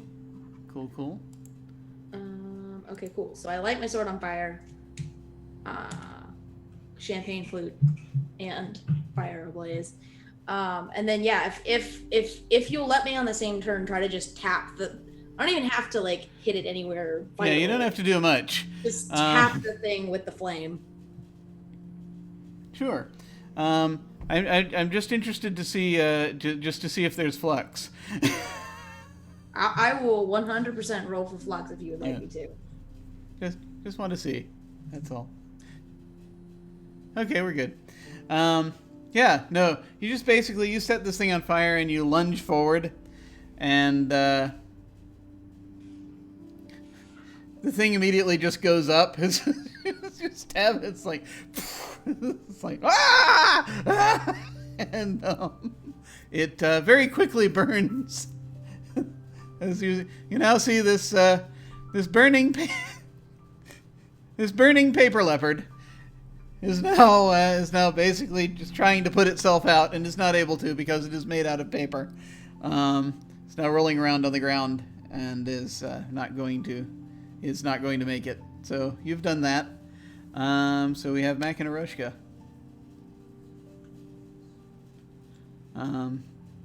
So there are two cultists.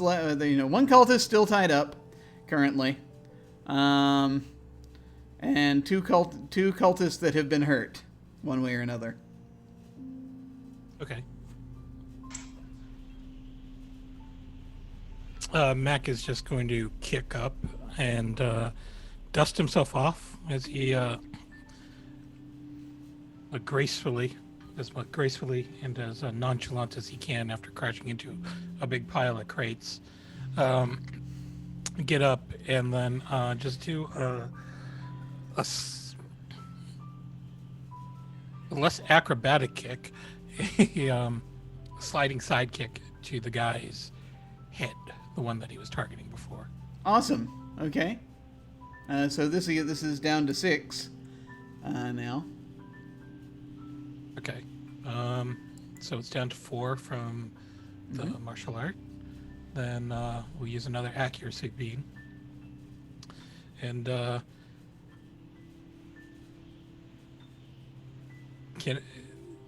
can I just use the hedgehog as a distraction? Because this Yes, is clearly the most valiant fighting of the I would argue the most valiant of the Midnighters. Sure. And, yeah. I mean, he's also bleeding, so the hedgehog should have him distracted. Lanch will come in. Lanch will leap in because Lanch has just been freed up from having to fight the big cat. So Okay. he leaps forward. Tries desperately to attack. So yeah, that'll knock it down. He's trying. He's trying. Bless his heart. Okay. We'll go with a 5. Yeah. And all right, so that we're gonna again invoke lethal lore, and that's +3. I don't know what my damage is. Is my damage just my physicality? That's a great question. We will say that for now. I think probably because I was what I was curious about that. Because let me look at something real quick. I think it's usually based on the type of weapon you have. Yeah. Like this. The weapon in this case is him. So unless something specific comes with it, then let me see what they. You're beating people up. You're beating people up physically. I mean, given how far down he is right now, I think it's going to be enough anyway. Okay.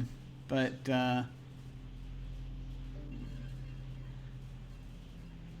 look at the thing. The thing's on there. This is all creation. Yeah. Okay. All right. Yeah. So yeah, basically, do you want him to go off the train, or are you?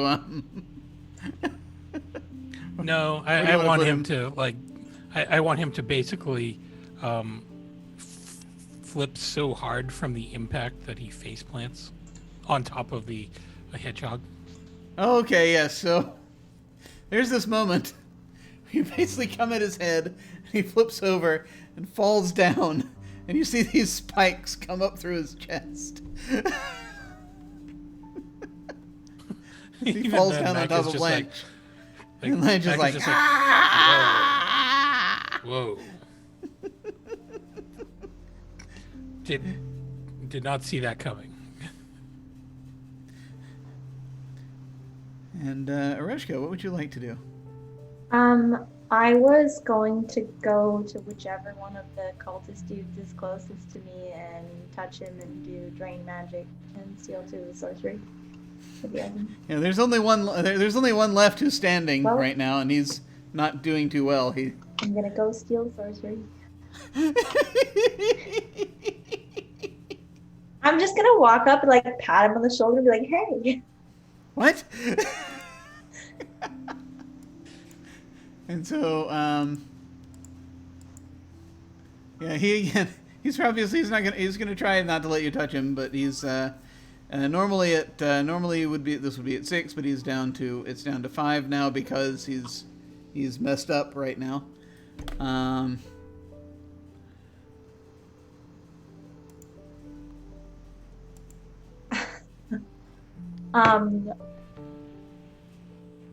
Cool. Could it? This sounds stupid, but would adding accuracy do anything? I mean, Accurate. I feel like that would be helpful because if you're trying to just be careful to like just poke him at the right point. Yeah. Cool. So that's 4 better. Yeah. Yes. So the pool of let me actually as I remember, so you have an accuracy pool, yes? Mm-hmm. It's a bene. It's a Benny, yeah. Okay, so that would bring, you can spend one of those and bring it down 1. But Yeah. What was it? You said it was yeah, 5? So that'll bring it down to 4. Yeah. 4. I don't think I really have anything else useful. Here we go. 5. Hey. What's the effect? You just drain a couple of. I drained 2 sorcery. 2 sorcery. All right, you do that, and he's like, ah. He's not happy. Actually, after sending that wave out, I think he's out pretty much. I don't think there's as much he can do usefully there. So he's going to try to push you. He's actually going to try to push you off the out the door. So this again, this is a challenge of 5. What do you wish to do to avoid being pushed out the door?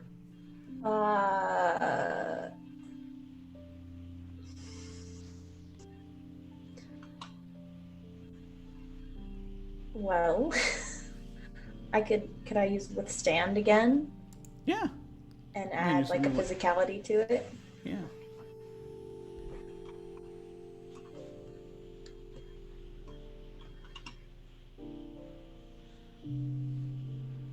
Spiral or Yeah, so you would roll, so it would be so you've got a withstand of what's your withstand? my withstand is 1, and I was gonna add 1. Add a physicality. So yeah, that'll be down to 3 or better. 7, you're good. Yay. Yeah, you're like, he does not succeed. He's like pushing you, and you're like sort of holding, bracing, and so there's this very very locked thing. You should probably also roll again this round to see if the ropes come undone. They do. Yeah, he's free. Oh no! So the other guy is getting free this round. Is the ropes are sloughing off of him. We're back. We're coming back around here. What would you folks like to do?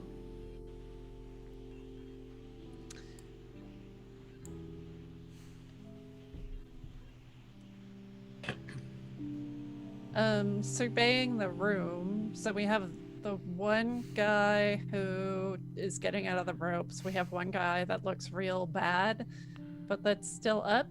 Mm-hmm. And everybody else is down. Is the tiger still on fire? Tiger is now turning into a pile of ash. Cool. Is Bob free now since I knocked out the guy who? Yes, cast the Bob spell is on him? actually Bob is free again, so Bob can now help distract. People can now use Bob as an asset to help them out if they so desire. So, yeah, remember Bob and Lanch are both available as to help out if folks need them to help out. I'm gonna hold my action. Okay. Oh, I'm just gonna go smack someone with my sword. Okay. Yes, you have a fiery sword. Why not? Yeah, I mean, I've got it. Let's use it, right? Who do you want to smack? So the one that just tried to push Aroshka is looking pretty rough, right? Yeah. He's not doing great. Okay. Then I'm gonna go hit him. I am not necessarily trying to kill him so much as I am just trying to subdue him. Okay. But yeah, I'm gonna like stab him with the flaming sword. It is going to be a challenge of 5 right now because I'm not giving him his defense because he's kind of busy right now and he's locked in this Sure. this pushing Aroshka thing. Cool. So we established that the level, like the magic on the weapon, does not help me because the spell was not directed at the guy, right? No, but it really helps to. But I think it helps to cause the person to burn. Well, yes, we'll get to that part. Okay, so I have. You said 5, right? Yeah. So I will spend an accuracy. Okay. So that'll help. That'll get me to 4. And then can I use balance here as well for like some grace as I go to attack? Yeah, it's like it's a sword cane, right? Yeah, absolutely. Yeah, it's very much like a fencing or a duelist type weapon. Okay, so that gets me to 3. I'm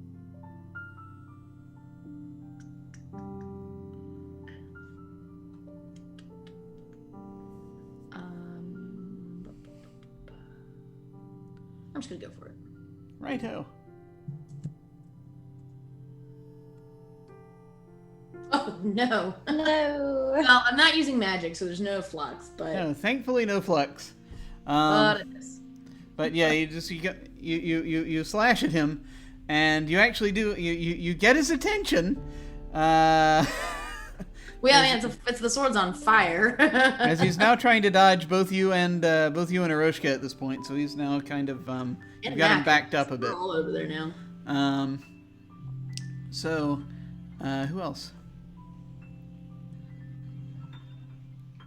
I don't think anyone else has done anything yet. I'm just gonna wait for Bob to just shoot them. Okay. He's working on it. They are higher level than him, so he is best used as an asset to help out something you're doing. But he can kind of distract them.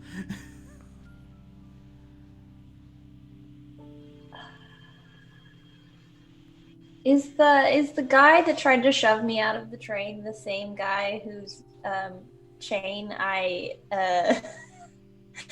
brought to life earlier? No, the guy whose chain was brought to life was impaled on the hedgehog. Okay, so the guy that's trying to shove me still is wearing a chain. Yeah, that's right. Yes, he is. I just stole his 2 sorcery, and I'm now going to spend them to bring his chain to life so we can start fighting him. That's too good. And I think, again, this is just rolling to see if there's flux, basically. Nope, No. okay. Chain bites him. He's trying to, you got him, he's kind of like backing up, and the chain turns on him, he's like, ah! And he falls over.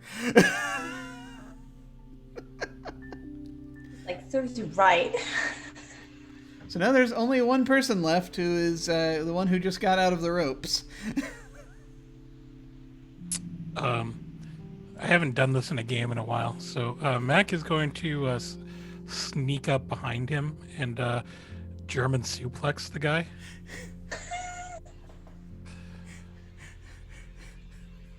He's just getting up. And...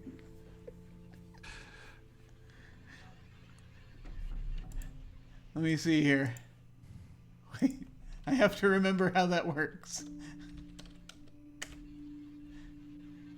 German suplex. Okay, yeah, so you're going to come at... see, there's a video, but if I play the video, there will be sound. So I'm going to very quickly click on a couple of things, and there. Okay. So you're basically gonna grab him and flip backwards with him. Is that what you're gonna do? Is that? Yeah, you sort of just bend over backwards and aim it so that the guy's head hits the ground before yours does, and so you just sort of bridge right then and there. Okay. Yeah. So this is he is not currently being cornered by anyone. So he's currently at challenge of 6.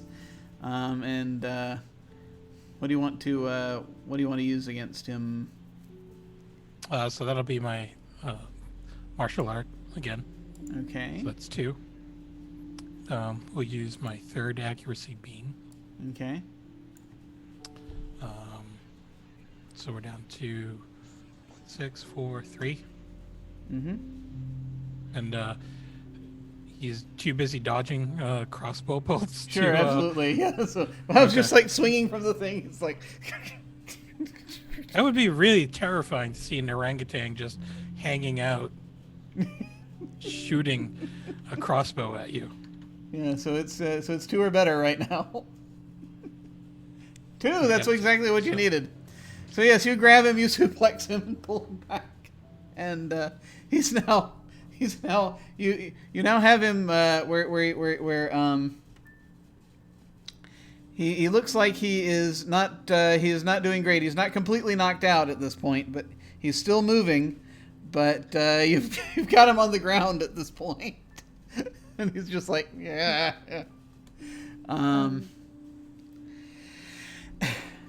Yeah. So at that point, because it looks like everybody is taken care of, I'm going to turn away to the cage, and I'm going to use my ability Interrogate Prisoner. Mm-hmm. I can pry into the prisoner's mind to get information in the form of the answer to a single question. I get an answer only if the prisoner knows the answer. Each time I use this ability, I roll a die. If I roll a 0, the prisoner dies. Excellent. And it's a level 5 ability, so that should be no contest. Yeah, no, you're good. Yeah, you're. And what I'm going to ask is, what of your plans have we not yet foiled?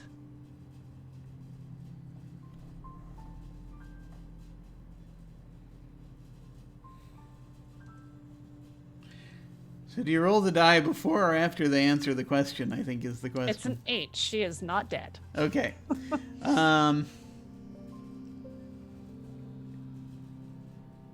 What of your plans? Or what plans of yours have Of yours. we... Or what plan... Yeah.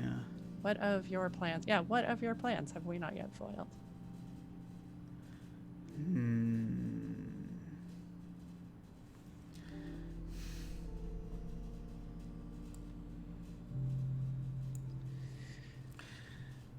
So,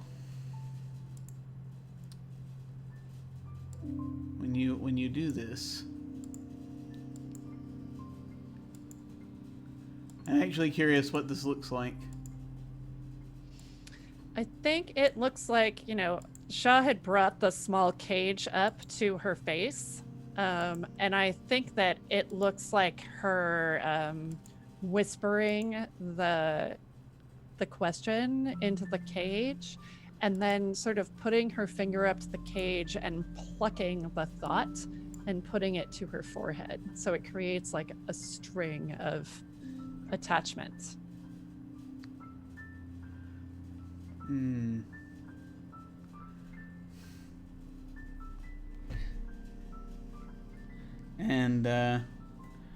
can you again read me what the restrictions are on the answer to the question? I get the answer only if the prisoner knows the answer. So I would only get the answer about what plans she knew about. Yeah. Okay.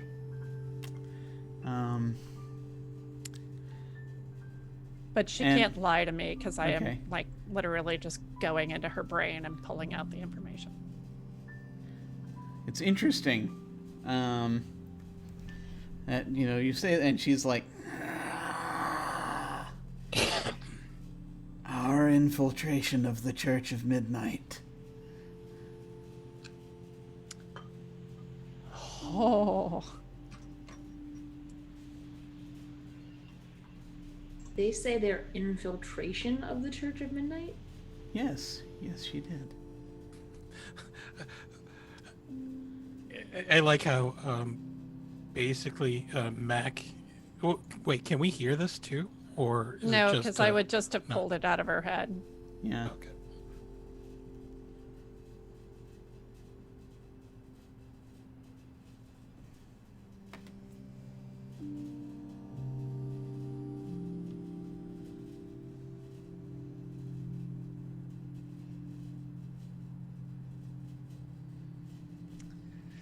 Cool. Then I will drop the cage and spin forward and point over and be like, "Don't kill him."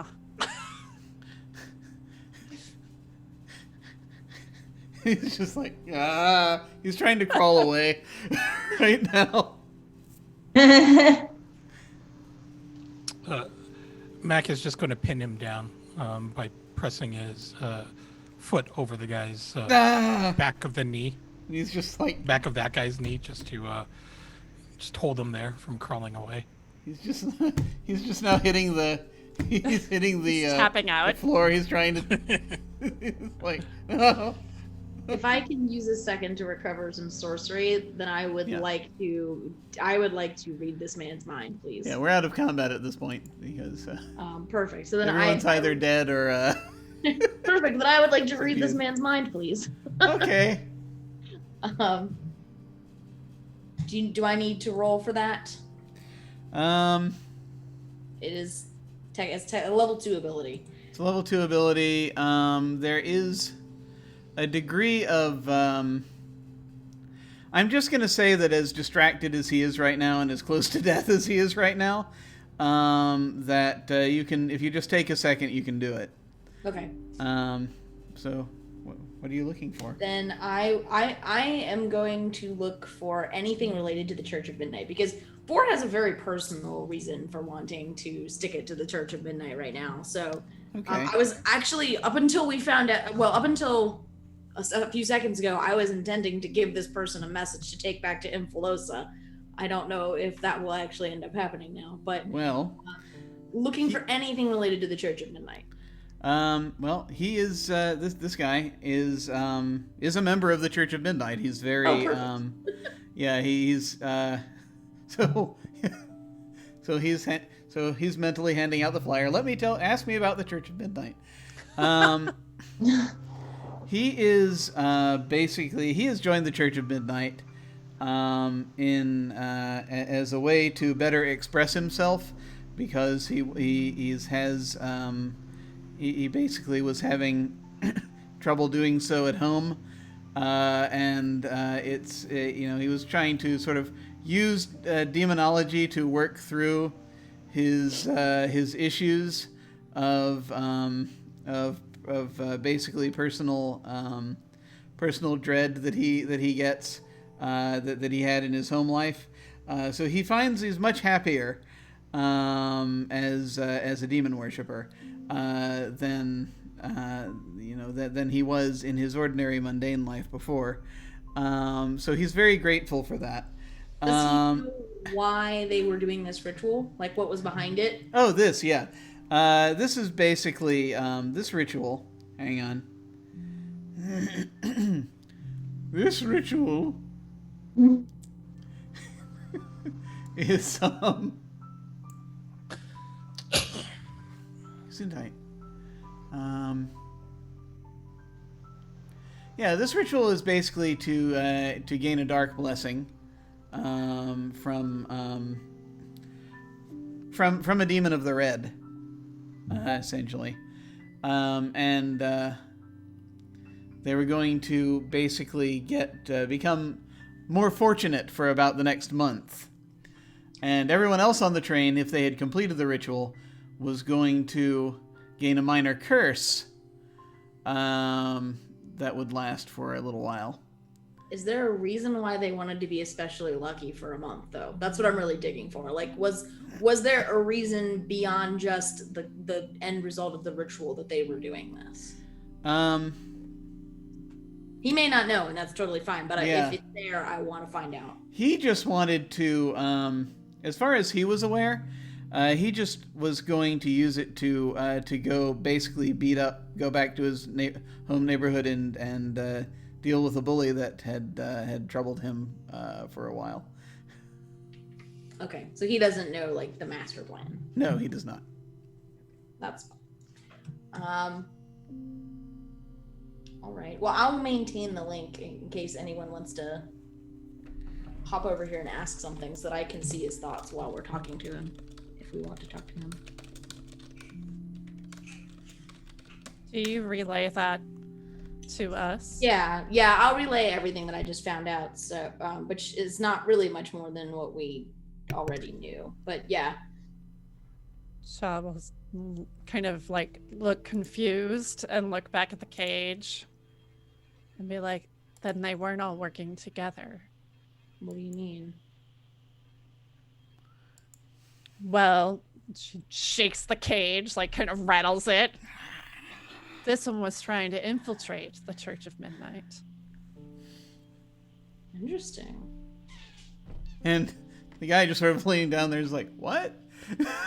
And I'm assuming I can verify from his thoughts that he truly did. He had no idea. Yeah, okay. And I'll also say, well, this guy had no idea. The other two guys are like dead, right? Yes, they are. No one fell out of the train. I know. Oops. I could try again and see if I can find in her mind. Ask who? Who is infiltrating? She was aligned with that was infiltrating. That might be useful knowledge. Yeah. I feel like in the interest of honest communication between friends, I should tell you that it might kill her. I mean, we already killed two of the other ones, so... And are you going to let her out of the cage? I don't expect that you are. Well, of course. Well, if you're gonna let her out of the cage, could we just let her out and then interrogate her the old-fashioned way? But I mean, maybe we she could, wouldn't but- be as compelled to answer truthfully. I think you should go for it, Shaw. Oh, okay. Well, if she's infiltrating the Church of Midnight, it makes it sound like she's an enemy of the Church of Midnight. We're also enemies of the Enemy Church of of our Midnight. enemy is so, our friend. Yeah. It doesn't necessarily mean that, though. No. I feel like we found the divide between the good people in the party and the neutral to evil people in the party. There it is. Right there. Okay, look. I'll try to find out. And if it turns out that whoever she's aligned with is somebody that we might want to align with, then we can let her out. There we go. Yes. Okay. Fingers crossed. I will take a minute to refresh my pool again, meaning Okay. that if somebody attacks me right now, I'm screwed. And then I will try one more time, and I will ask, with whom and with what were you trying to infiltrate the Church of Midnight? And I don't kill her. Yay! I did not do a murder. All right. Well, we did, technically. We did 2 murders, as a matter of fact. With whom and with what?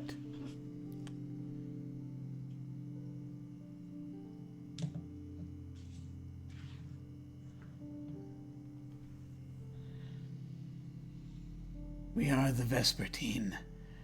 I beguiled these fools and came to them with the ritual.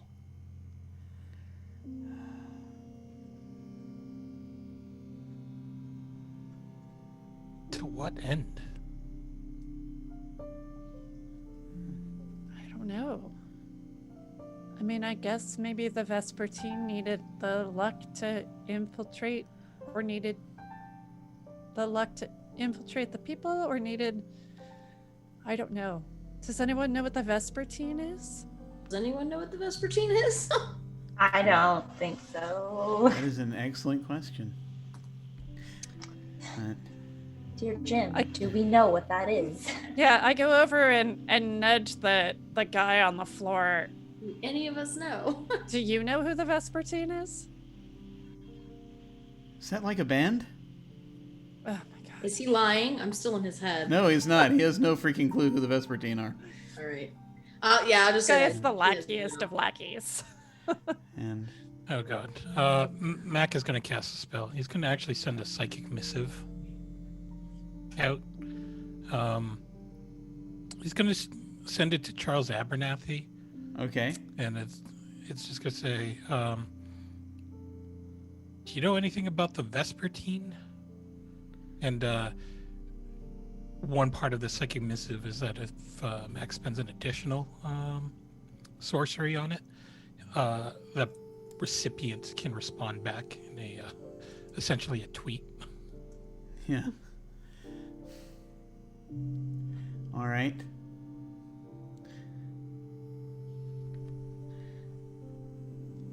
And a few moments pass, and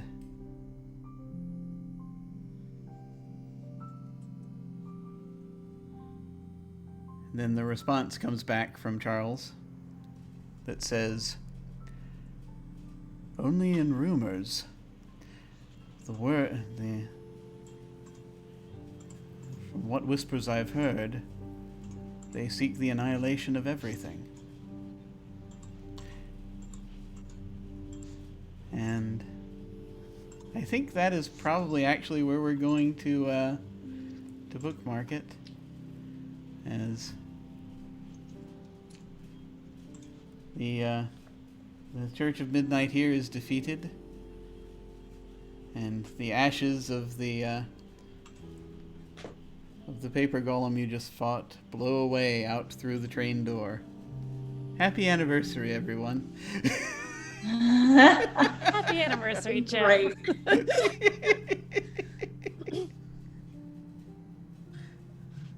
What a cliffhanger. Oof. I try to resist doing cliffhangers in Invisible Sun. They tell you to do that, but you're on a train, so I feel as though I can.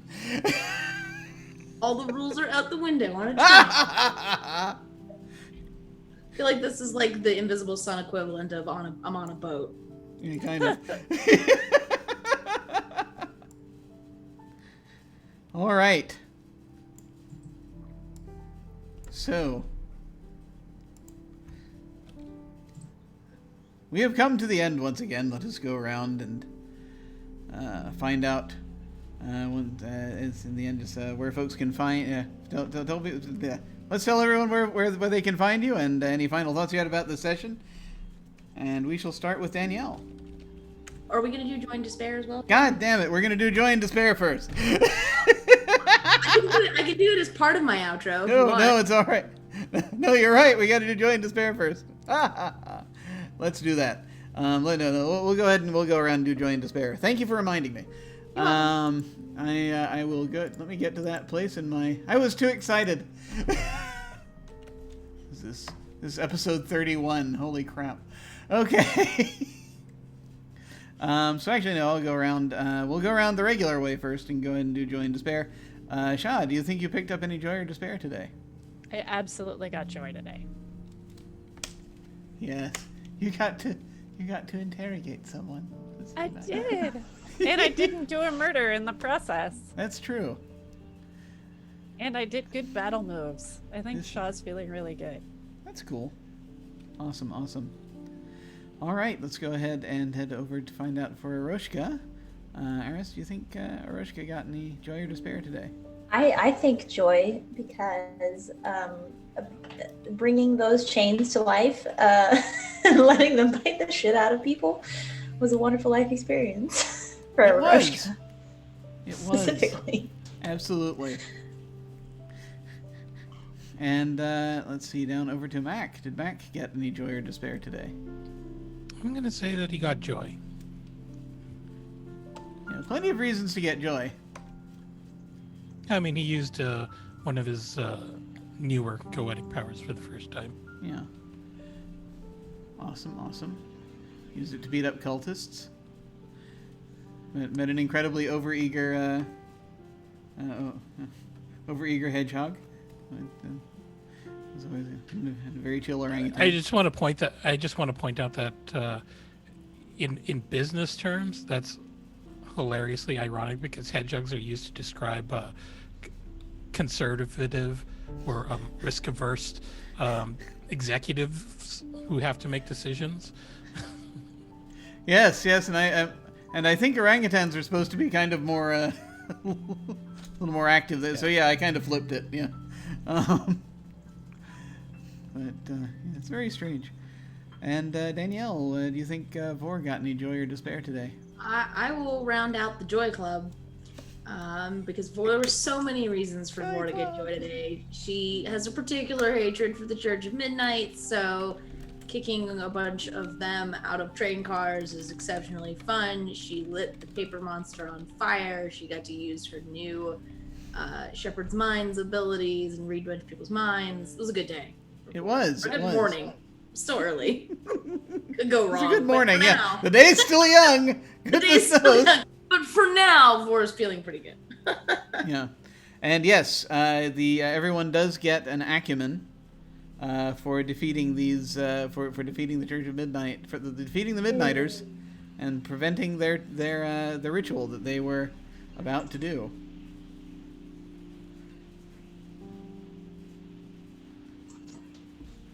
Well done.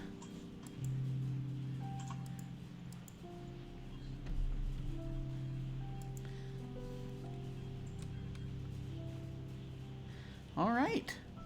Very cool. Well, now let us go around and do our outros. And once again, feel free to tell folks where you can find you and any final thoughts you had about this session, and we will start with Danielle. Hi everybody, I'm Danielle. I'm at RyRacontor on Twitter. You can find me tweeting about all kinds of nerdy stuff, everything from games to cosplay to movies, books, you name it. That's typically what's on my Twitter feed. I'm not currently in any other game streaming, although I hopefully will be soon, fingers crossed. So mostly you can just find me here. And thoughts about this session, I feel like we did a really good job. We don't fight things very often. I think I can count on one hand the number of times we've actually had fights in a year of playing this game. So it was kind of nice to actually get the chance to like swing into action and stop the Church of Midnight in the process. It's all good. Awesome. Yeah, it is a much more sedate style campaign. It's most fights are with lunch menus. It's not. There's nothing wrong with that. It was just a nice change of pace. Yeah, no, it's cool. All right, and Anino. How's it going, everyone? My name's Anino. You can find me on Twitter at Anino Gaming. The crew of the Space Ghost is taking a break tomorrow night, so you will not see me on this channel. But next week we are going to pick up with what might be the final mission for the most irresponsible cyberpunk crew ever. In the Sprawl, which is DM'd by Vaclum. So stay tuned for that. And then hopefully we'll get to some more Cyberpunk Red going next Friday. Awesome. But as far as the Scapegoat night, you know what I think is really funny is that I always felt that Mac would probably be the more murdery person in this group. But the fact that we have people in this group that literally rip memories and life out of people's minds is hilariously terrifying, I guess. That's the best way to put it. He's not the deadliest person on this team. It's an interesting. It's funny how that turns out. Yeah.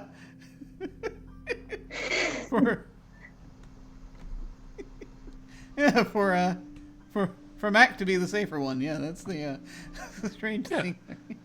I mean Garrix's character could probably be a little more deadlier than everybody in this group put together if they just remember all the weapons of mass destruction that they've built over the years. I love at the beginning of this campaign was like, Aroshka's this weird, quirky girl. And then it was like, Aroshka literally destroyed the world. Oops. Life is about change, I think.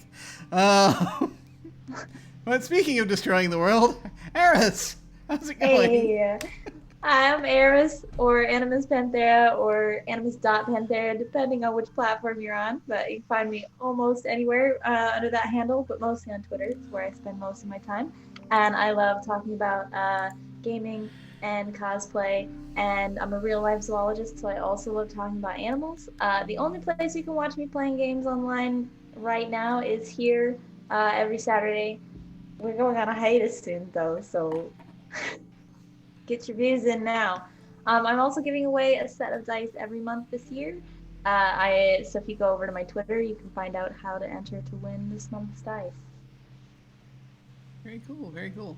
Did you have any other final thoughts about the session? This train ride is going really well, frankly. Having a great time. Yeah.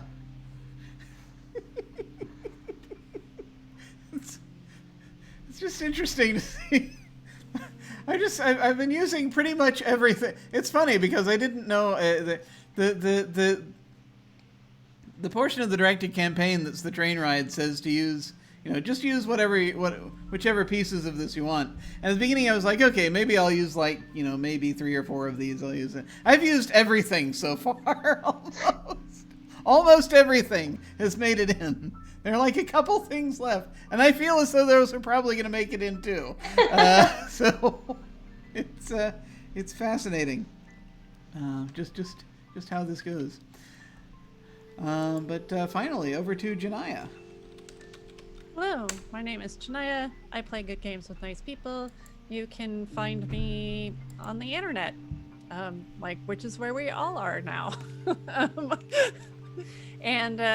And yeah, I mean, what a ridiculously fun night of violence and mayhem. I mean, I think one of the things that I really appreciate about Invisible Sun is that physical battles are so dangerous that getting hit can be really bad really fast.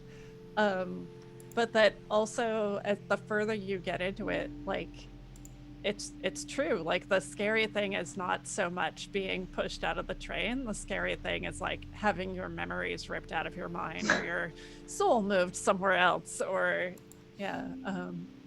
so or your party shunted off into an unmoored section of the reality. Yeah. And I definitely I got such a strong visual of that dentata spell, of that chain growing human teeth and just starting to chew on this dude, and I was like, oh fuck no. So yeah, that was good. I like being horrified by my games, so yeah, that was great.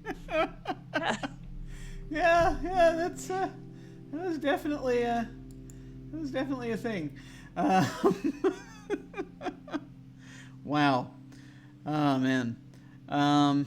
So this was of course delightful. Why did I close that window? What on earth? What am I doing? Why am I doing it? Let me reopen that window. There we go. Okay. Who am I? That is the question. I'm Jim.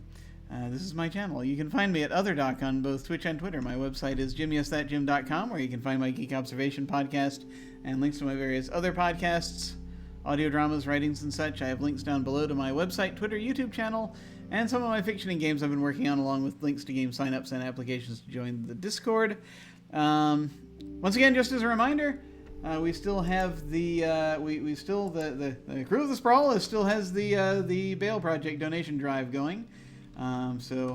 It's again to help provide bail assistance to protesters. Very important right now. So if you would like to make any donations, you can go and check that out. Also, consider giving to Campaign Zero, which is dedicated to ending police violence. Both links are in the chat. Let's see what's happening tomorrow. Nothing. Normally we have one shots and dark matter, but tomorrow I am taking off. And hopefully I will get a bit of a brain break. We'll see how it goes. But hopefully the good kind rather than the bad kind that was that we got to see this evening. Yeah, breaking the brain, not good. Break for the brain, good. We'll have to figure it out. Monday night, I am over on Salty Sweet Games playing in their 5e campaign, Strange Invasion, Assault on the Barrier Peaks. On Tuesday nights, we continue our short campaign of Casketland. That's powered by the Apocalypse Occult Western game. On Thursday afternoon, I am over on Encounter Roleplay, running a short campaign of Deadlands Noir. Dreams of Dust, it's called. It's out set in the Dust Bowl region. Only 2 episodes of that left. So things are starting to really heat up there. Thursday night, of course, as previously mentioned, back over here, we have The Sprawl, our game run by Brian that is powered by the Apocalypse. It's a cyberpunk game where I'm playing a very kind and very murderous cyborg. Then, of course, back around to Saturday night, we'll have more of this. We only have a few episodes left before we disembark, and then we shall go on hiatus for a little bit, because it's been a year. But in the meantime, folks, thank you all very much for watching. I very much appreciate it. Sign-ups are currently open for, still open for 50 Fathoms. That is next month's short campaign. That is a Savage Worlds game. It is a fantasy game, and it is pirate themed. It's a big oceanish world that folks can go around in. A lot of different fantasy races in it that are sort of ocean themed. So we're going to do that for July. If you want to sign up for anything, you can go down below and click on RPG sign up, or go to jimyesthatjim.com and click on game sign up. As always, beginners are welcome. So when we hit the end card, I'm going to send. I shall send a raid. To whom shall I send a raid? I think I shall send a raid over to. Let's raid Plot Hunters. They actually have a game going on right now. Does apparently they're having a season finale. So let's go over there and say hi to them. If you are so inclined, feel free to hang on and say hi to them with us. That will be when we hit the end card. In the meantime, folks, thank you all very much for watching. Take care, and we will see you next week. Farewell.